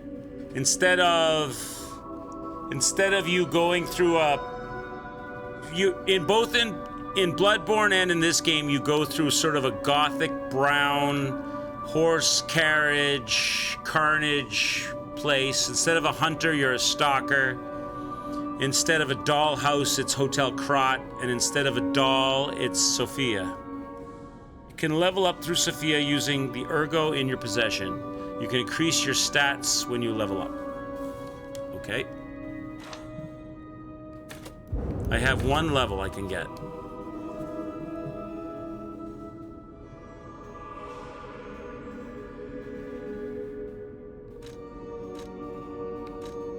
More damage, chat? What's the will of chat be done? I can get one level. What do you want it in? Do you want more life? That would any choice is good. More life. Endurance, maybe more endurance. We should probably level endurance. What does endurance give me here? More stamina. Maybe more stamina, especially if I'm using a big fuck off sword. That gives me more physical resistance. That might be good too. We've been ignoring that. That's probably to our detriment. What do you think about that? Vigor. Endurance, yeah, probably, right, Goodyear? That's probably the way to go. More stamina? Because if I'm gonna go with a big badass weapon and I'm swinging it a lot, I'm going to need to be able to have some endurance action. And that's going to give me more physical damage resistance. Done. Alright. So physical damage resistance is now 91. Slash 13.17 slash blank. I don't know what the slash means. What does that mean? So physical oh, sorry, it says there. Okay, so defense, physical defense, damage reduction rate, and resistance. Okay, I see. So my physical defense went up. My damage reduction rate went up. My resistance did not go up, because you don't resist physical. You only resist fire, electric, and acid. Okay. Look at Gemini. I think he's in shock. Gemini is fine. That's proof you're broken. The real Gemini isn't so calm. I'm no inventor, but perhaps I can fix him. Or perhaps he'll fix himself in time. Wait, take this pocket watch. Krat is a labyrinth of peril right now. This watch will guide you to a safe place. Be careful, clever one. Moonphase pocket watch. A pocket watch imbued with magical power. The power of the watch. Something? Where'd it go? So it's an equipable. Power inside the watch returns the user to the last stargazer visited, or to... Oh, so it's like a permanent homeward bone. You don't have to buy more. Pocket watch imbued with mystical power. Okay, so that's homeward bone. Got it. Do you guys do that when you play Souls-likes? Do you compare everything to the Souls game?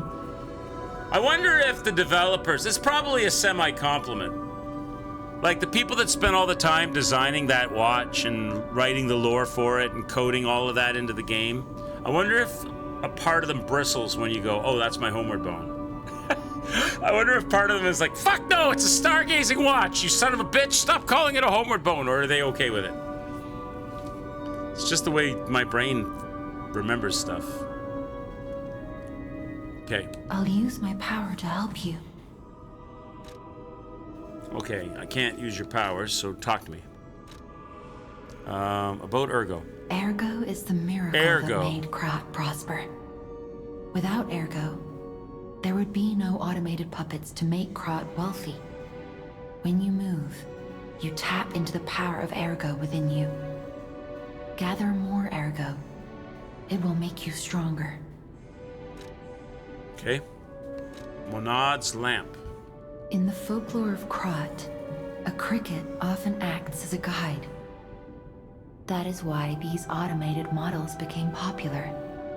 But Gemini is unique. He's more than just a guide. As you get more familiar with Gemini, you'll see what I mean. So in this, like, if you watch the Disney movie, Gemini's a cricket. Jiminy Cricket. But in this, Gemini's a lamp. He's a mechanical lamp. Unless he's trapped inside the lamp, then you'd have to be a firefly. I think Gemini in this is a mechanical lamp. Ask for something else. I'm only asking for Pippity. Oh, that's it.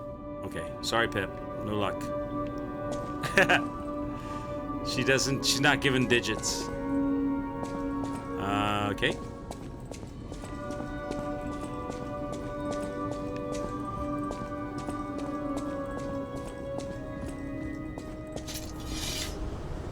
View the guide again. Menu settings guide. Menu. Settings. Guide. So this is just all my things I've learned. Okay, so, all right.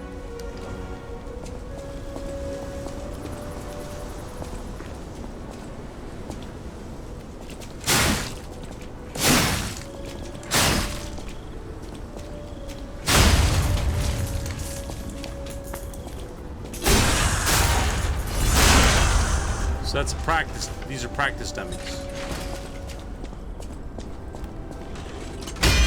Okay, these are practice dummies.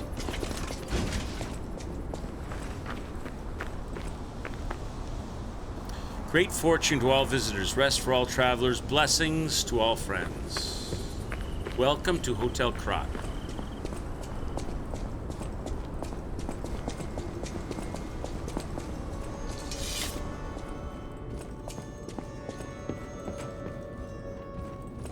I heard about you from Geppetto, but to see you in person... Wow. You should take this. Geppetto left it with me.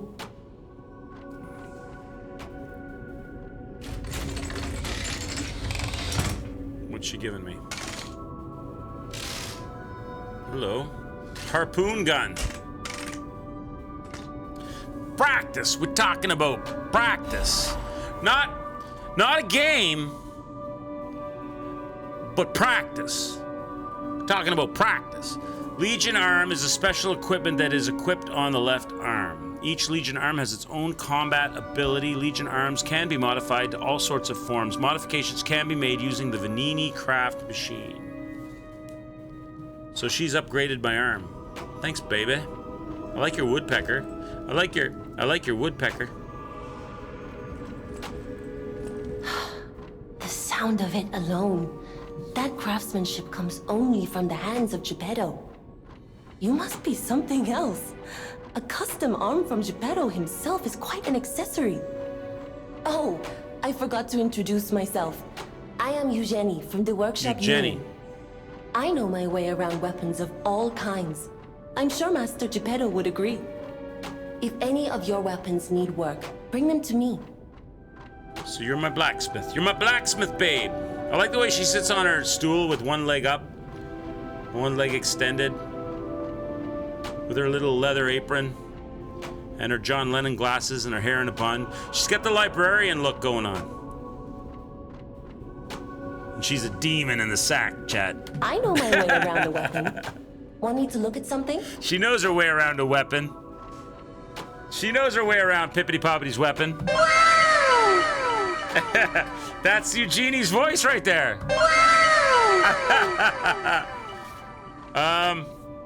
Can I upgrade my weapon? Hey, let's talk to her. Let's talk first.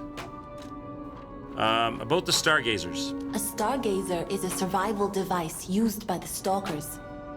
It powers itself by accumulating and absorbing ergo spores in the air. The stalkers installed stargazers all across the city. Once they're recovered, we can put them to use. So the Stargazers are like, the Stargazer is basically, Elon Musk's Starlink, chat. It's Starlink. It's satellite internet. Training. If you want to test your skills or try new techniques, head for the garden. The stalkers captured a puppet to use for training. Don't look at me like that. Everyone hates puppets. I know whose side you're on.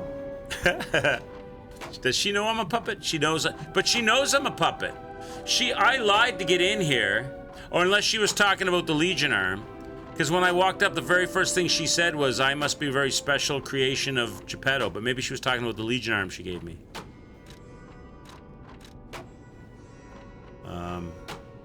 Upgrade the weapon. Can I do it? Weapon upgrades. If you have Moonstone, Eugenie can help you upgrade the weapon. The weapon's attack power will increase when you upgrade the blade. Some blades can only be upgraded with special Moonstone. So I have a Great Sword of Fate blade. It requires 1 Moonstone, 200 ergo. I can do it. Let's grab a level. I also have this crazy thing that we got. The Azure Dragon Crescent Glaive. It's heavier than my weapon. It does a hell of a lot more damage than my weapon, but I've kind of used to using my weapon now, this thing, so until we get more levels and stuff, I'll probably just stay with this. Because that's like learning a whole new thing at the moment. Probably too early for that. Too early for that. And it's heavy. Let's go with this. Yes. Boom. Alright, so that's more damage to my weapon. Now I need 2 Moonstones. Can I alter the handle? You can bring Eugenie cranks to alter weapon handles. Each handle property upgrades based on your character's default abilities. You could change this property and grade one time with a handle alteration. However, you can always reset it with a balanced crank. Now that's confusing. Each handle's property upgrades based on your character's default abilities.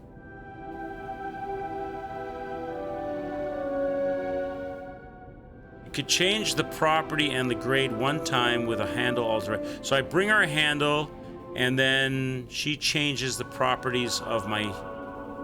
I don't quite get what they're saying there. But I don't have any cranks right now anyway, so I guess when I get a crank, I'll figure it out. So, I see, based on your abilities here, I see.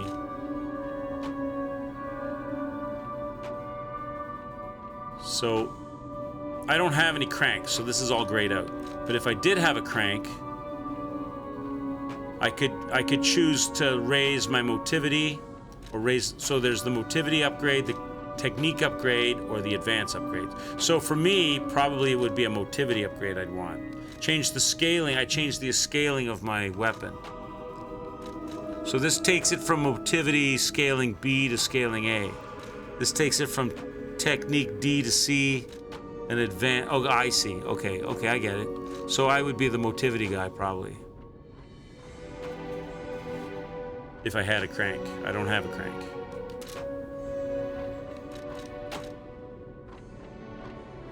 That's it. That's it. Alright, girl, I'm done with you. I'm done with you, baby. I'm done with you. I don't know what this arm thing you gave me is. Can I look it up? It must be on my list. Under my equipment? Here. Legion arm that can release a wire. It can be strung around an enemy and drag it toward... Oh, so, okay, so it's a harpoon. Harpoon, got it. And it scales with technique, so I can, okay, so I got to keep that in mind. So that scales with technique. This scales best with motivity. So motivity and technique, chat. For the my magic is melee now. I'm melee, but it's Legion arm and sword. Technique and motivity. Stalkers devised a tool that increased their mobility during combat with puppets. The wire instantly narrows the distance, so it's a harpoon, okay? Got it? I don't have any new things here, right? No. Nope. Okay.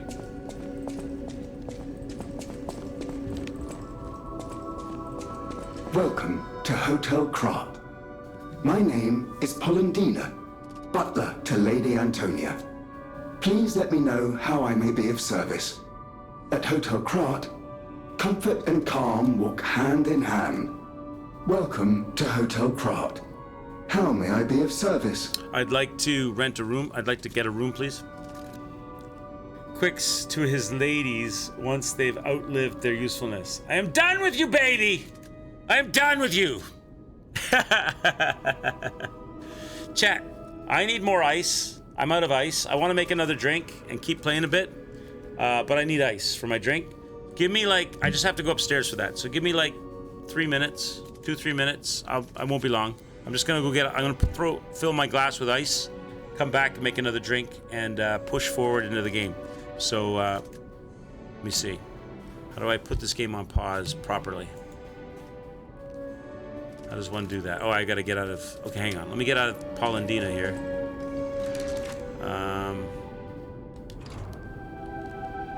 I'll just leave it like, you know what? I'll just leave it like this. I'll be right back, chat. You can listen to the hotel music. I shall return. Give me 3 minutes. I'll be right back with some ice.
All right, chat. I am back. Let me make a drink here.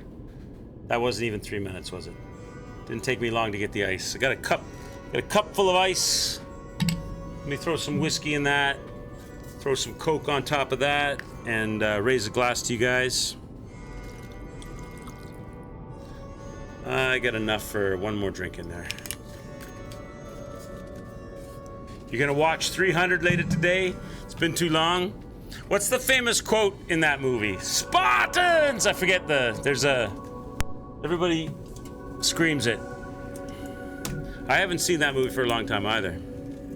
This is Sparta! That's what it is. This is Sparta. All right, let me pour the Coke in here. Cheers. Cheers, Goodyear. Cheers, everybody.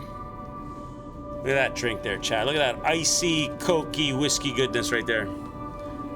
Prepare for glory. Hi, Nova. How are you? Cheers, bud. Nova, have you played Lies of P? Have you played this game? This is Sparta as Leonidas kicks dude into a pit. Is that when it happens? Nice to see you, Nova. Look at my fridge, chat. It's bare. I gotta get some more drinks for my fridge. I need to take a shopping trip maybe tomorrow. I don't know if it'll be before stream though. Because when I go to bed, I probably won't wake up too much before stream. Hey Nova, nice to see you, man. Cheers. Let me get the game back up. Boom. Have you played Lies of P, Nova? I've played Lies of P once before. Surroundings are semi-familiar. I don't remember, but mechanics not really. I didn't really pay a whole lot of attention to mechanics the first time I played it. I kind of, mashed my way through it. So I'm paying more attention to... Pippity Poppity tried to speak to me about blade and handle arts and stuff, and cool mixes and matches with Legion arms and blade and handle arts, and I really didn't pay much attention to that. I just ran around smacking stuff like a maniac. So I'm paying more attention this time. Hey, Goodyear! What the shit? What the hell? Thank you so much, Goodyear. There you go, Nova. Winding down a little. Cheers. Midori Bushi's winding down too. He's got a belly full of whiskey and a brain full of weed. He's all warmed up with the weed and the whiskey tonight. Relaxing and maxing and relaxing. Glad you're here. Nice to see you. Thank you so much. Thanks so much, Goodyear, man, for the gifted sub. Appreciate you. Cheers. Both you and Midori tonight. Very nice of you. Look at my death count, Nova. Can you believe this shit? We've gone through the tutorial, and we're at Hotel Krat. I had to lie to get in here. Tell them I was a human when I'm really a puppet. I'm a puppet killing puppets. I got a 0 death count. That is, and I beat the first boss first try. Not the first time I played this game though. I think the first time I played this game, I think that boss killed me like 7 or 8 times. 714, no, it's, shut your mouth. It's 0, sir. It's 0. It's not 9,172 like Neo. All right. Oh, we were talking to this guy. Shut your mouth! Welcome to Hotel Krat. Okay. Talk. About the Grand Covenant. The Grand Covenant is a set of absolute commands imprinted on puppets when they are made. First law. All puppets must obey their creator's commands. Second law. A puppet may not harm humans. Third law. A puppet protects and serves humans and the city of Krat. Fourth law. A puppet cannot lie. I've told you about the laws engraved upon every puppet. Do you require anything else? So the Grand Covenant is like a restraining bolt. It's a piece of code that prevents puppets from going rogue. Obviously, that didn't work. Something bad happened. They got corrupted. First law is don't talk about the Grand Covenant. That's the first law. What else has he got? Oh, he's a store. So I can get Fable Arts.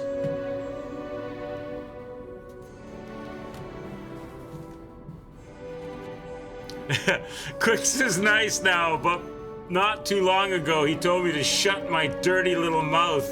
I like Pepperidge Farm. Pepperidge Farm remembers. You're not wrong. I did, and I can do it again. All in fun and love, though. Not seriously. You see the zero now? Yeah, I know it's hard to see that tiny little zero in the Lies of P. It's easier to see when it's a triple-digit number. And I can do it again, god damn it. So he sells skill upgrades.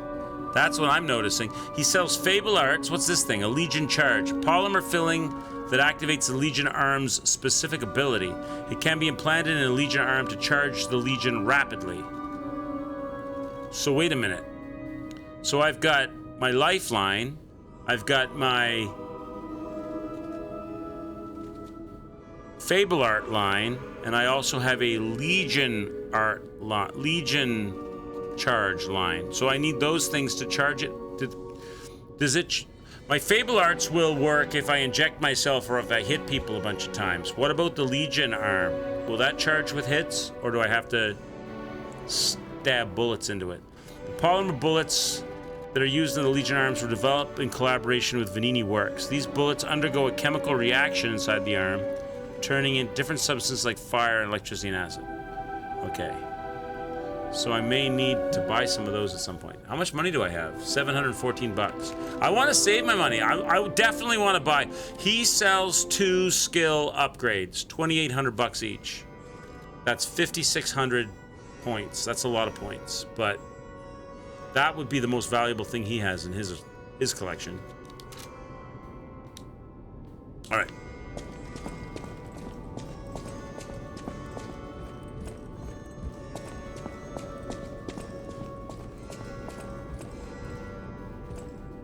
Unexpected guests. Antonia. We don't insist on reservations.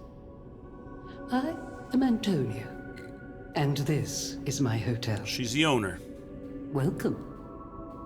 Oh, I knew from the moment we met that you're Geppetto's puppet. He might have a few loose screws, but Geppetto's skills are undiminished. So she's on to me. It's a shame. He took off for Elysian Boulevard, and he never came back. If he doesn't turn up soon, we'll have to make a new coffin. And she's sick. Oh, I forgot. I was keeping this for him. It comes with a long story, but I think it's better off with you. Please find that old man. And do take care of yourself. She's Geppetto's lover, chat. She's Geppetto's lover, chat. Oh, someone's memory and show off and an emote. She gave me an emote and hang on. People have no idea so many secrets are buried in Krat. Thanks for keeping me company. What are you curious about? Are you Geppetto's lover? So she knows I'm a puppet. She pegged me right from the start. I see you're here. That means you can lie. Your lies are a rare ability. You're able to choose your own path, unbound by anything. People on the outside are still afraid of puppets. Lie to protect yourself and find your path. Is Geppetto your lover, Antonia? I'm an old friend of Geppetto's. His son is like family to me. Make yourself at home. You're always welcome here at the hotel. If you have any questions, ask my butler, Polendina. Okay. Geppetto's son is like family. I'm not his son. I am in the story of Pinocchio, because the only Pinocchio I know, I'm ashamed to say, is the Disney Pinocchio, and I don't even know that very well. I don't even think I've ever watched the original Disney the Disney Pinocchio. I don't think I've ever watched it. I've just seen bits of it here and there because it's famous. My understanding of the actual story of Pinocchio is that Geppetto was a toy maker who had a son who died. I don't know why he died. And he was lonely and sad, and he built a puppet like his son. The original story that the Disney ones are based on were way darker. Okay. I know that Pinocchio is an Italian word that means pine nut, isn't it? Pinocchio means pine nut or of pine or something, which I'm assuming means like maybe the pine, like the tree pine, the Pinocchio was made of pine wood or something. That I know. I also know, if you want to know a little bit of lore, chat, not lore of this game, but I also know that Pinocchio was the last, the original Disney Pinocchio was the last hand-drawn Disney cartoon. So they've remastered it, redone it, and remade it since. But if you have an original copy of the first Pinocchio Disney did, it was their last hand-drawn cartoon. And I saw an interview with some of the cartoonists in their later years, in their senior years, talking about how hard it was to do. Some of the scenes in the original Pinocchio, hand-drawn Pinocchio, they said the most difficult scenes were the ones in the gypsy caravan, when Pinocchio is captured by the fox and whoever, as I've never seen the game, but there's like a thunder and lightning storm outside, and there's all these things inside the caravan, and they're all moving around and rocking about. And they said it was really, really hard to draw by hand because they had to draw all of these things moving, plus the lightning and the flashes and the shadows. And they said that was one of the most complex, if not the most complex hand-drawn cartoon scene ever done. So I would imagine, I don't know, but I would imagine that if you actually owned a copy of the original hand-drawn Disney Pinocchio, that would be worth a lot of money. That like a quality copy of a quality edition of Pinocchio, not the remastered, the remade, or whatever they've done since, but the original ones would be worth quite a bit of cash. Okay. That's it. That's all chat. I've blown my roll. That's all I know. So I'm gonna guess, because she owns the hotel, and that's it. She's staring at this picture and she's sick. I'm gonna guess that she's basically looking at this picture of herself years ago and remembering when. She's like, damn, I was hot back in the day. Couldn't imagine editing the way they did on actual film. Yeah. I just remember, I don't even know if let's see if I can see, is there any YouTube clips about that? Let me see. I just remember seeing, long ago, I saw a documentary. It was a Disney documentary. It wasn't about Pinocchio, but they were talking to the Pinocchio artists.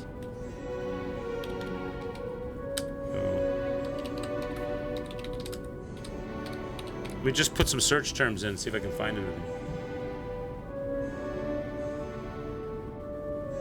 I don't know if I can find anything.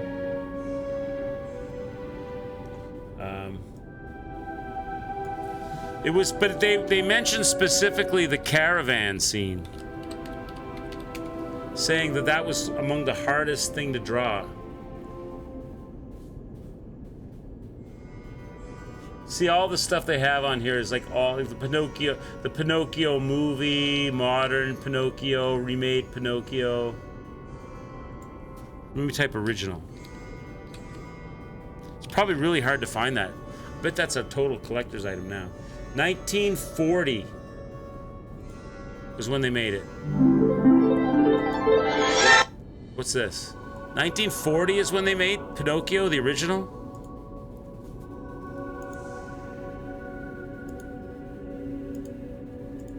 This is just credits.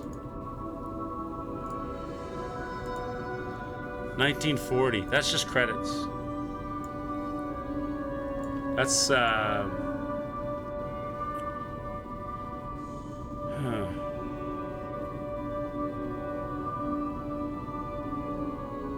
yeah, I don't know. I can't see anything here that's original. Like maybe I type. Maybe what if I type in the year? Pinocchio 1940. Caravan 1940. Maybe I'll find that then.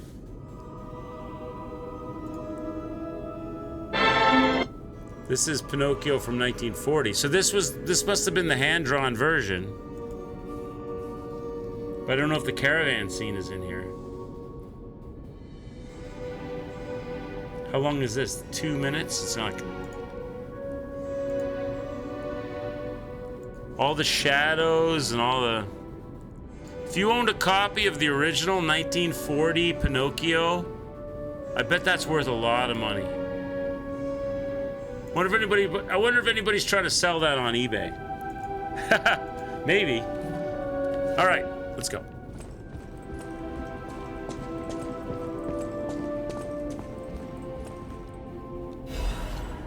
Vanini's Krat Landmark Guide. Hotel Krat is one of the city's creepiest and most mysterious buildings. According to the lore, Hotel Krat is an isolated castle built by an aristocrat devoted to a form of occultism after receiving a revelation from a radiant tree.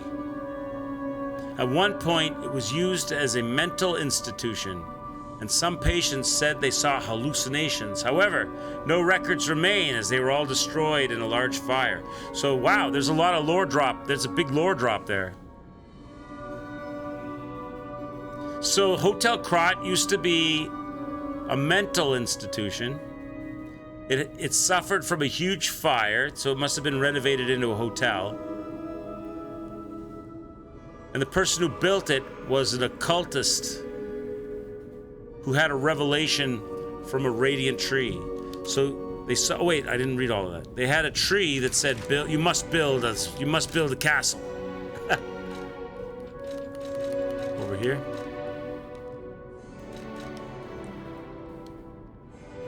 Can't read any more, that's it? Here. According to the lore, Hotel Krat is an isolated castle built by an aristocrat devoted to a form of occultism after receiving a revelation from a radiant tree. So this dude saw a magical tree, and the tree told him to build a castle. Then the castle became a crazy house. The crazy house got burned in a fire and turned into a hotel, owned by Antonia. No records remain. But being so far underground just compounds the rumors. Some even said that it's connected to an unknown hell. But now the rumors have served to embellish the charm of Hotel Krat, which has been renovated in the latest style. As the recent rumors of the Grand Exhibition Ghost Hotel spread, more customers are actually looking to stay at the hotel. So as they hear more stories about it, they want to stay at it. It's like the hotel in Colorado where they filmed The Shining. Everybody wants to stay there. Next is a comment from the hotel owner, Miss Antonia. A ghost hotel? I've heard more times than I can remember, but fortunately our hotel guests are brave like lions. It's not a problem at all. Rating 4 out of 5. Creepy and mystical. Best resort in Krat. This guide was made with the support of the Vanini Company, a friend of the city. Cool. Cool, Lord no.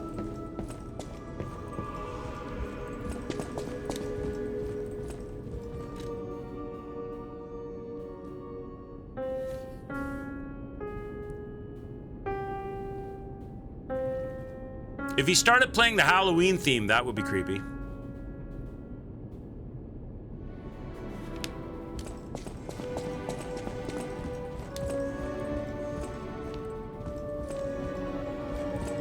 Right, let's go upstairs.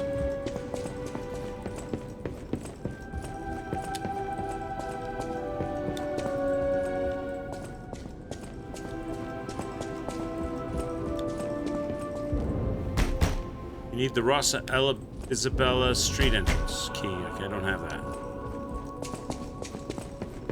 Elysian Boulevard. We have to go to Elysian Boulevard and find Geppetto.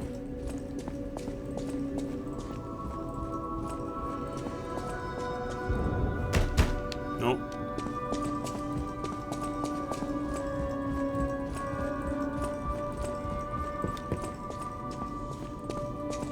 That's it. All right. So we're going this way. We got a few levels in. We spoke to everybody. We learned a little bit of lore about Hotel Krat. Used to be a crazy house. Got burned in a fire. It was built by a guy that had a vision from a magic tree. And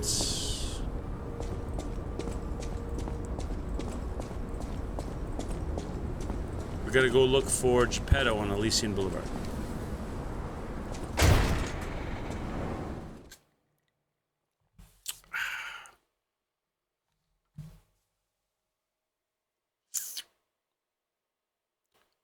There was a special machine Disney had. They built it that allowed, like, cartoons were made in layers. They had like cellophane layers that they layered on top of each other, but they had some kind of a machine when they did the shots, the photography shots, which allowed them to separate the layers in a way. Take care, Goodyear. I'm not going to be streaming that much longer anyway myself, because I got to make sure I get my beauty sleep. I've been going for about almost 3.25 hours, so probably another 10-15 minutes, and I'll be calling it myself, getting some sleep. But there was some kind of a machine that, and thanks for the gift sub, by the way, too, Goodyear. Nice to have you here too. I'm glad. I hope I pleasantly surprised you with a late night stream. These will happen occasionally. There'll be nights when maybe I can't get a night stream in, but then late night I jump up and get a stream in. We'll keep Lies of P for those nights, because I've got Forbidden West and Elden Ring going strong right now, so on the main streams. Have a good sleep, sir. They had some kind of a machine that enabled them to do, like, you know how the far distance stuff, if you're moving down a road, things that are close to you move by quickly, and as you go further distant from things, they move more slowly. Even though everything's moving at the same speed, things that are farther away will appear to move more slowly. They had some kind of a machine that they put the cellophane pictures in to do the shots that handled that perspective for them. I forget what it was called. Parallax, is that what it's called? Parallax scrolling? They had some kind of machine that they used to do that. It was a major invention that Disney had that was used for, I don't know what the name of the machine was that they used. But it was like some kind of a thing where they like it had layers in it, and they put the cellophane shots in it, and they put it all together, and they did the shot, and then they could move it, they could advance it and do more shots. So it enabled them to do the shots in a much more fluid, faster way and still get that correct perspective thing working. Super cool, ain't I surprised? Awesome. I'm glad you liked it, Goodyear. Have a good sleep, sir. I won't be much longer myself, because I don't want to miss Elden Ring tomorrow. And I'll take my whiskey with me to bed. It'll help me sleep. Yeah, I don't know what the name of that machine was. I have to look it up to find it.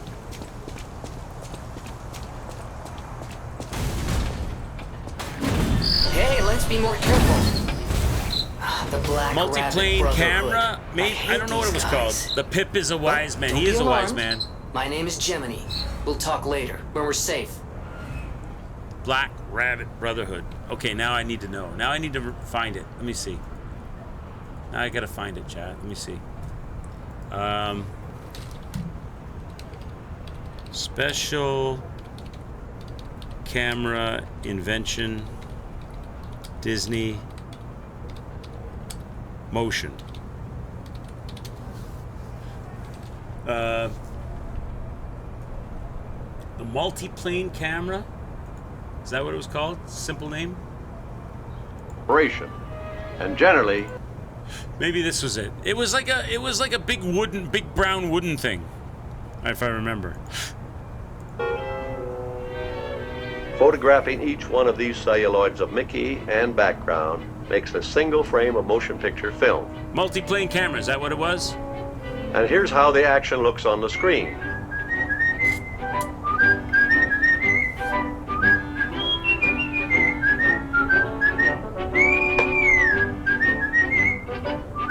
Now note that our character is capable of giving us a real feeling of 3 dimensions. He can move farther away and come closer.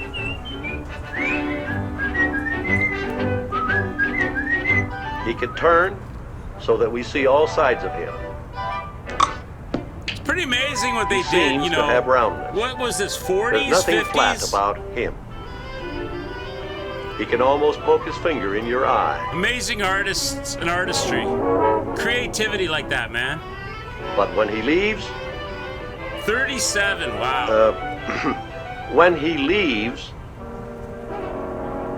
And the expressiveness and the when he leaves, whatever fluidity. dimension he has given the scene leaves with him. Now, the unnatural flatness of the background becomes evident. But besides being merely unrealistic, the old-fashioned flat background can also create a false effect. For instance, when our camera moves in closer on this moonlight scene, you'll notice that everything grows larger, including the moon. Now, when you walk along a country road toward the moon, it certainly doesn't grow larger like this, nor does it shrink in size when you walk away from it. So it wasn't just motion The side to problem side, it was was in and out as how well. to take a painting and make it behave like a real piece of scenery under the camera. The trouble was we were photographing a flat two-dimensional background.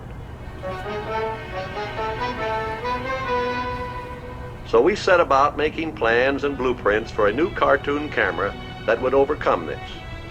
Pretty advanced shit, yeah, back in the The 30s. different elements in the scene were separated according to their varying distances from the viewer. This put the moon on a plane farthest away from the camera. With our original picture broken down in this manner, it is possible to control the relative speed So it with gave which each it gave a individual true part of it 3D moves effect. to or away from the camera. Not just the motion, But but, the a 3D moon effect. remains absolutely still, and so it will Oh, always each level remain the could same, move at a different- either growing or shrinking in size. Of course, our cartoon camera does not shoot sideways, but is placed above and shoots downward toward the drawing. Since this new camera used many planes, we called it the multiplane camera. There you go, that's the thing I'm thinking of, yeah. It's amazing. That was like the mass. And here now that was like, is our same moonlight scene, the way the look at that multiplane camera 3D sees it. imagery now. As you can see, we finally got the moon to keep its proper distance. And the when you move in closer, instead of this intersection between the roof of the house and the mountain, which would have all have been painted on one frame, staying fixed. As you move closer, the house gets bigger and the mountain exposes more. To keep its proper distance. It's not fixed. It's climbing up the side of the... That's cool. This trick of obtaining a feeling of real depth and dimension in our painted back. That's cool. That's like NVIDIA and their RTX of today. That's cool. All right. Yeah, very neat.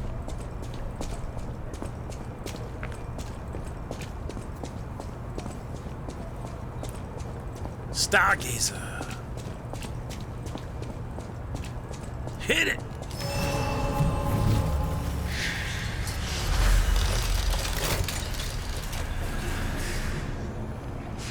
Do I have any level? I don't think I have enough for levels. Use storage. I don't think I need anything in storage, do I? The storage, or can I take stuff out of storage? I don't think I have anything. Unable to store. No, everything has an X out. I could put stuff in storage, but I don't want to. What's this? Parade Leader's Ergo. Obtain Ergo. 5,000 Ergo. Ergo obtained from the Parade Master. It's packed with immense power. So that's a boss soul. Okay, now I need some help. Are you still there, Mr. Pippity Poppity? I'm assuming that the parade leader's ergo is a boss soul. I should probably keep those, not crush those. Maybe there's special weapons you can make with those. Though the entire audience disappeared in a pool of blood, the parade master was cheerful. As long as there's a king, the show must go on. I'm guessing I got one because I killed him. I'm guessing that's a boss soul. I can crush it and get 5,000 ergo, or I can keep it, maybe make something cool with it. Alright, I don't want to do anything with storage. Teleport to another Stargazer, switch to the Legion arm, talk with Gemini. I'm Gemini, your friendly puppet guide. Or friendly guide puppet? I don't know, one of those. I'm also a friend of Sophia's. Last time I woke up, Sophia was there because she woke me up. But I'm sure there are still other memories in there. Sorry. Must be the shock. Bear with me, and I'll do my best to guide you. Wow. So, I've only got 714 ergo, so I can't really do any leveling. I would say back then there was more. They were more innovative, if you ask me. You know, I say that all the time, Midori, about gaming, and I don't say it blanketly. I realize that there are devs and companies that are very inventive and very creative. Look at the game we're playing right now, right? Obviously, they borrowed from Dark Souls or from Software, but I'm all for that. Competition breeds better products, right? But when like you think of like old arcade games and stuff, when chips, you know, they didn't have billions of transistors or the technology to do that. They only had a limited amount of memory, a limited amount of colors, a limited amount of sound, a limited amount of everything. But they wanted your money, they wanted your quarters, they wanted you to be excited and attracted to the game. So they had to get creative. They had to get like the blue pixel and the pink pixel and the red pixel and the yellow pixel that made the Pac-Man and the ghosts. They had to get creative in the game design to draw you in and interest you, and the music and the pixel art and the 8-bit music and all that.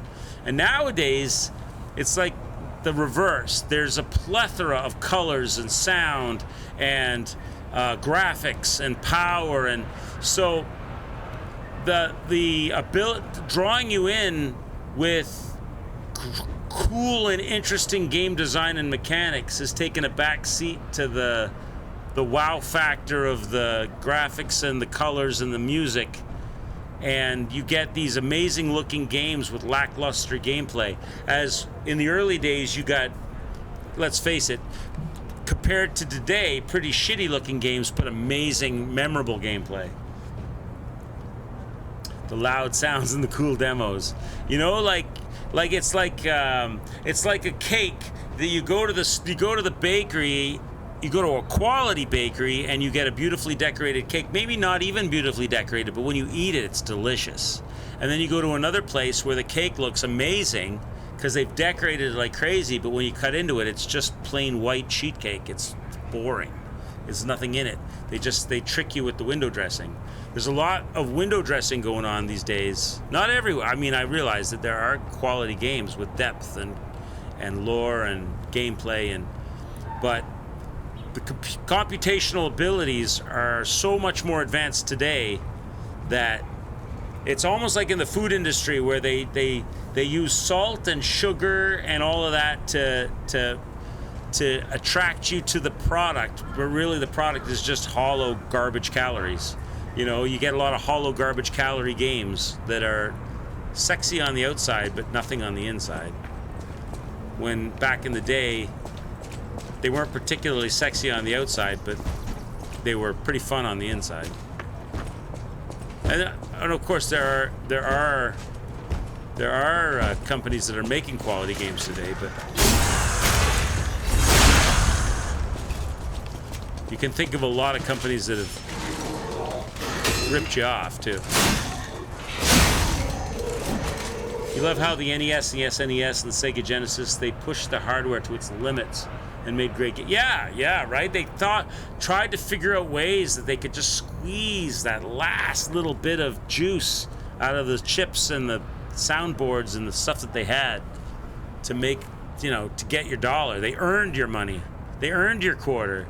Nowadays they don't even want you to own the game. Nowadays you buy it, but what you really buy is the right to play it until they say you can't, because it's on an always-on service, and you don't get the whole game. You got to pay for the better shit. Like, they give you the, like, you know, I always have this argument about pay to win. People say, oh, this is pay to win and this isn't pay to win. Any money that you have to spend beyond the purchase of the game, in my book, is a pay to win. Even if it doesn't give you a strategic advantage in the game, which is what a lot of people call pay to win, you're not winning if you pay $70 for a game, but you don't get the sexy costumes and the cool looking weapons, because they put those behind a paywall for you to have to spend extra. They give you the plain Jane stuff, but if you want the sexy looking equipment and gear, you got to pay for that extra.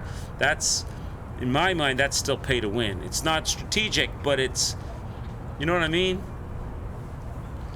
As soon as you start accepting the fact that you're not going to get the cool looking stuff with the base game, they're going to start using that as a hook to get more money out of you. Putting stores in the games and making them always online. You can't play it at the cottage. If you don't have an internet connection at your cottage, you're not going to be able to play this or that game. And if the company goes bust, you pay $70 for the game, but if the company goes under and they turn the servers off, well, you can't play the game anymore. Even though you bought it, you paid full price. Pay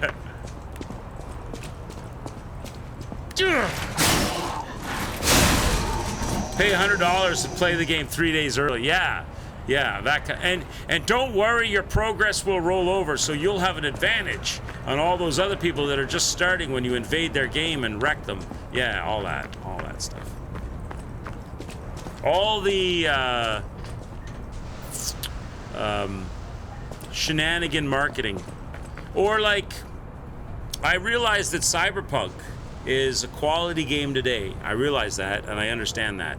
But I would, just because CD Projekt Red made good on the game, doesn't mean that they didn't still charge everybody huge money, $70, $80, whatever it was in your country, to buy that game when it was in an absolute shit state.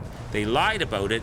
They only gave out the PC version to the reviewers. They would not give them the console version because the console version ran like garbage and they didn't want bad reviews. Or the new shenanigans thing they do where they don't put an online store or any pay to win in the game. They hand it out to the reviewers. The reviewers give it a great review. They release it. Everybody buys it. They let it run for a week, and then they backdoor all the other stuff because they've got their reviews and stuff. The reviewers are all telling you, "Oh yeah, this is great. Buy it." And then once you get it, then they backdoor the stores, which is another sneaky shenanigans thing. Ubisoft did with Skull and Bones, first quadruple A game, first quadruple A. I remember Appletree talking about that.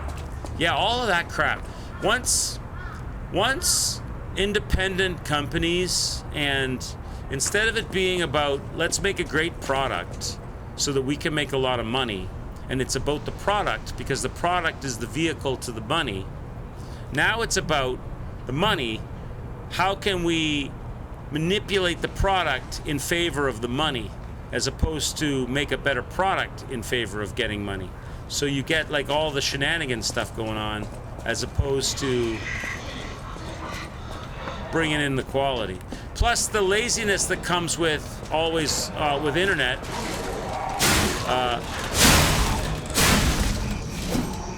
Being able to patch a game because of internet breeds laziness.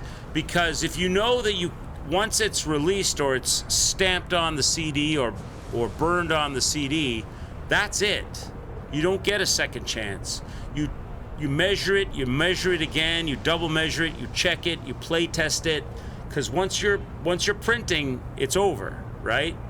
Back in the day, in the 80s and 90s, right? But now it's like, just ship it out, like they did with Cyber. Just push it out the door. We need those quarter profits for the stockholders. Yeah, it's a big pile of steaming crap, but we'll take the next 2 years to fix that. Oh, what? The consumer's paying money for a product that they think's finished? Ah, fuck the consumer. It's not about the consumer anymore. It's about the shareholders. They need their profits on the backs of the consumer. And, you know, the consumer will just have to suck it up and get the game a year or two later when it's finally fixed. Cough, cough early. Yeah, all of that shit, right? Yeah. Yeah. And... Elysian Boulevard was a regular rich people row. You wanted fancy boutiques and shops. No place better. But that was long ago. Before the puppet frenzy. The puppet frenzy, Chad. The puppets were in a frenzy. I think... Oh, Jesus. I think, actually, we're going to have to call it soon. Because otherwise, I'm going to have a hard time waking up in the morning, so... We're doing some Elden Ring tomorrow, for sure. So we're going to have to call. That's a short... You know what? Let's take it back. What time is it? 3. Yeah, it's getting late. Let me take it back to the Stargazer. We're in a new area here. Elysian Boulevard, Geppetto, all the things. Let me hit this Stargazer to lock down a save, and I think I'm going to call it, chat. I need to get some sleep for tomorrow. We got some exploring in Elden Ring to do. Let's call it here. Right. That should be a save there, right? Let's call it here for the night, chat. That was a fun nighttime stream. I was not intending to stream tonight, but I felt like doing something. I wasn't sleeping. I was just laying there. My brain was working.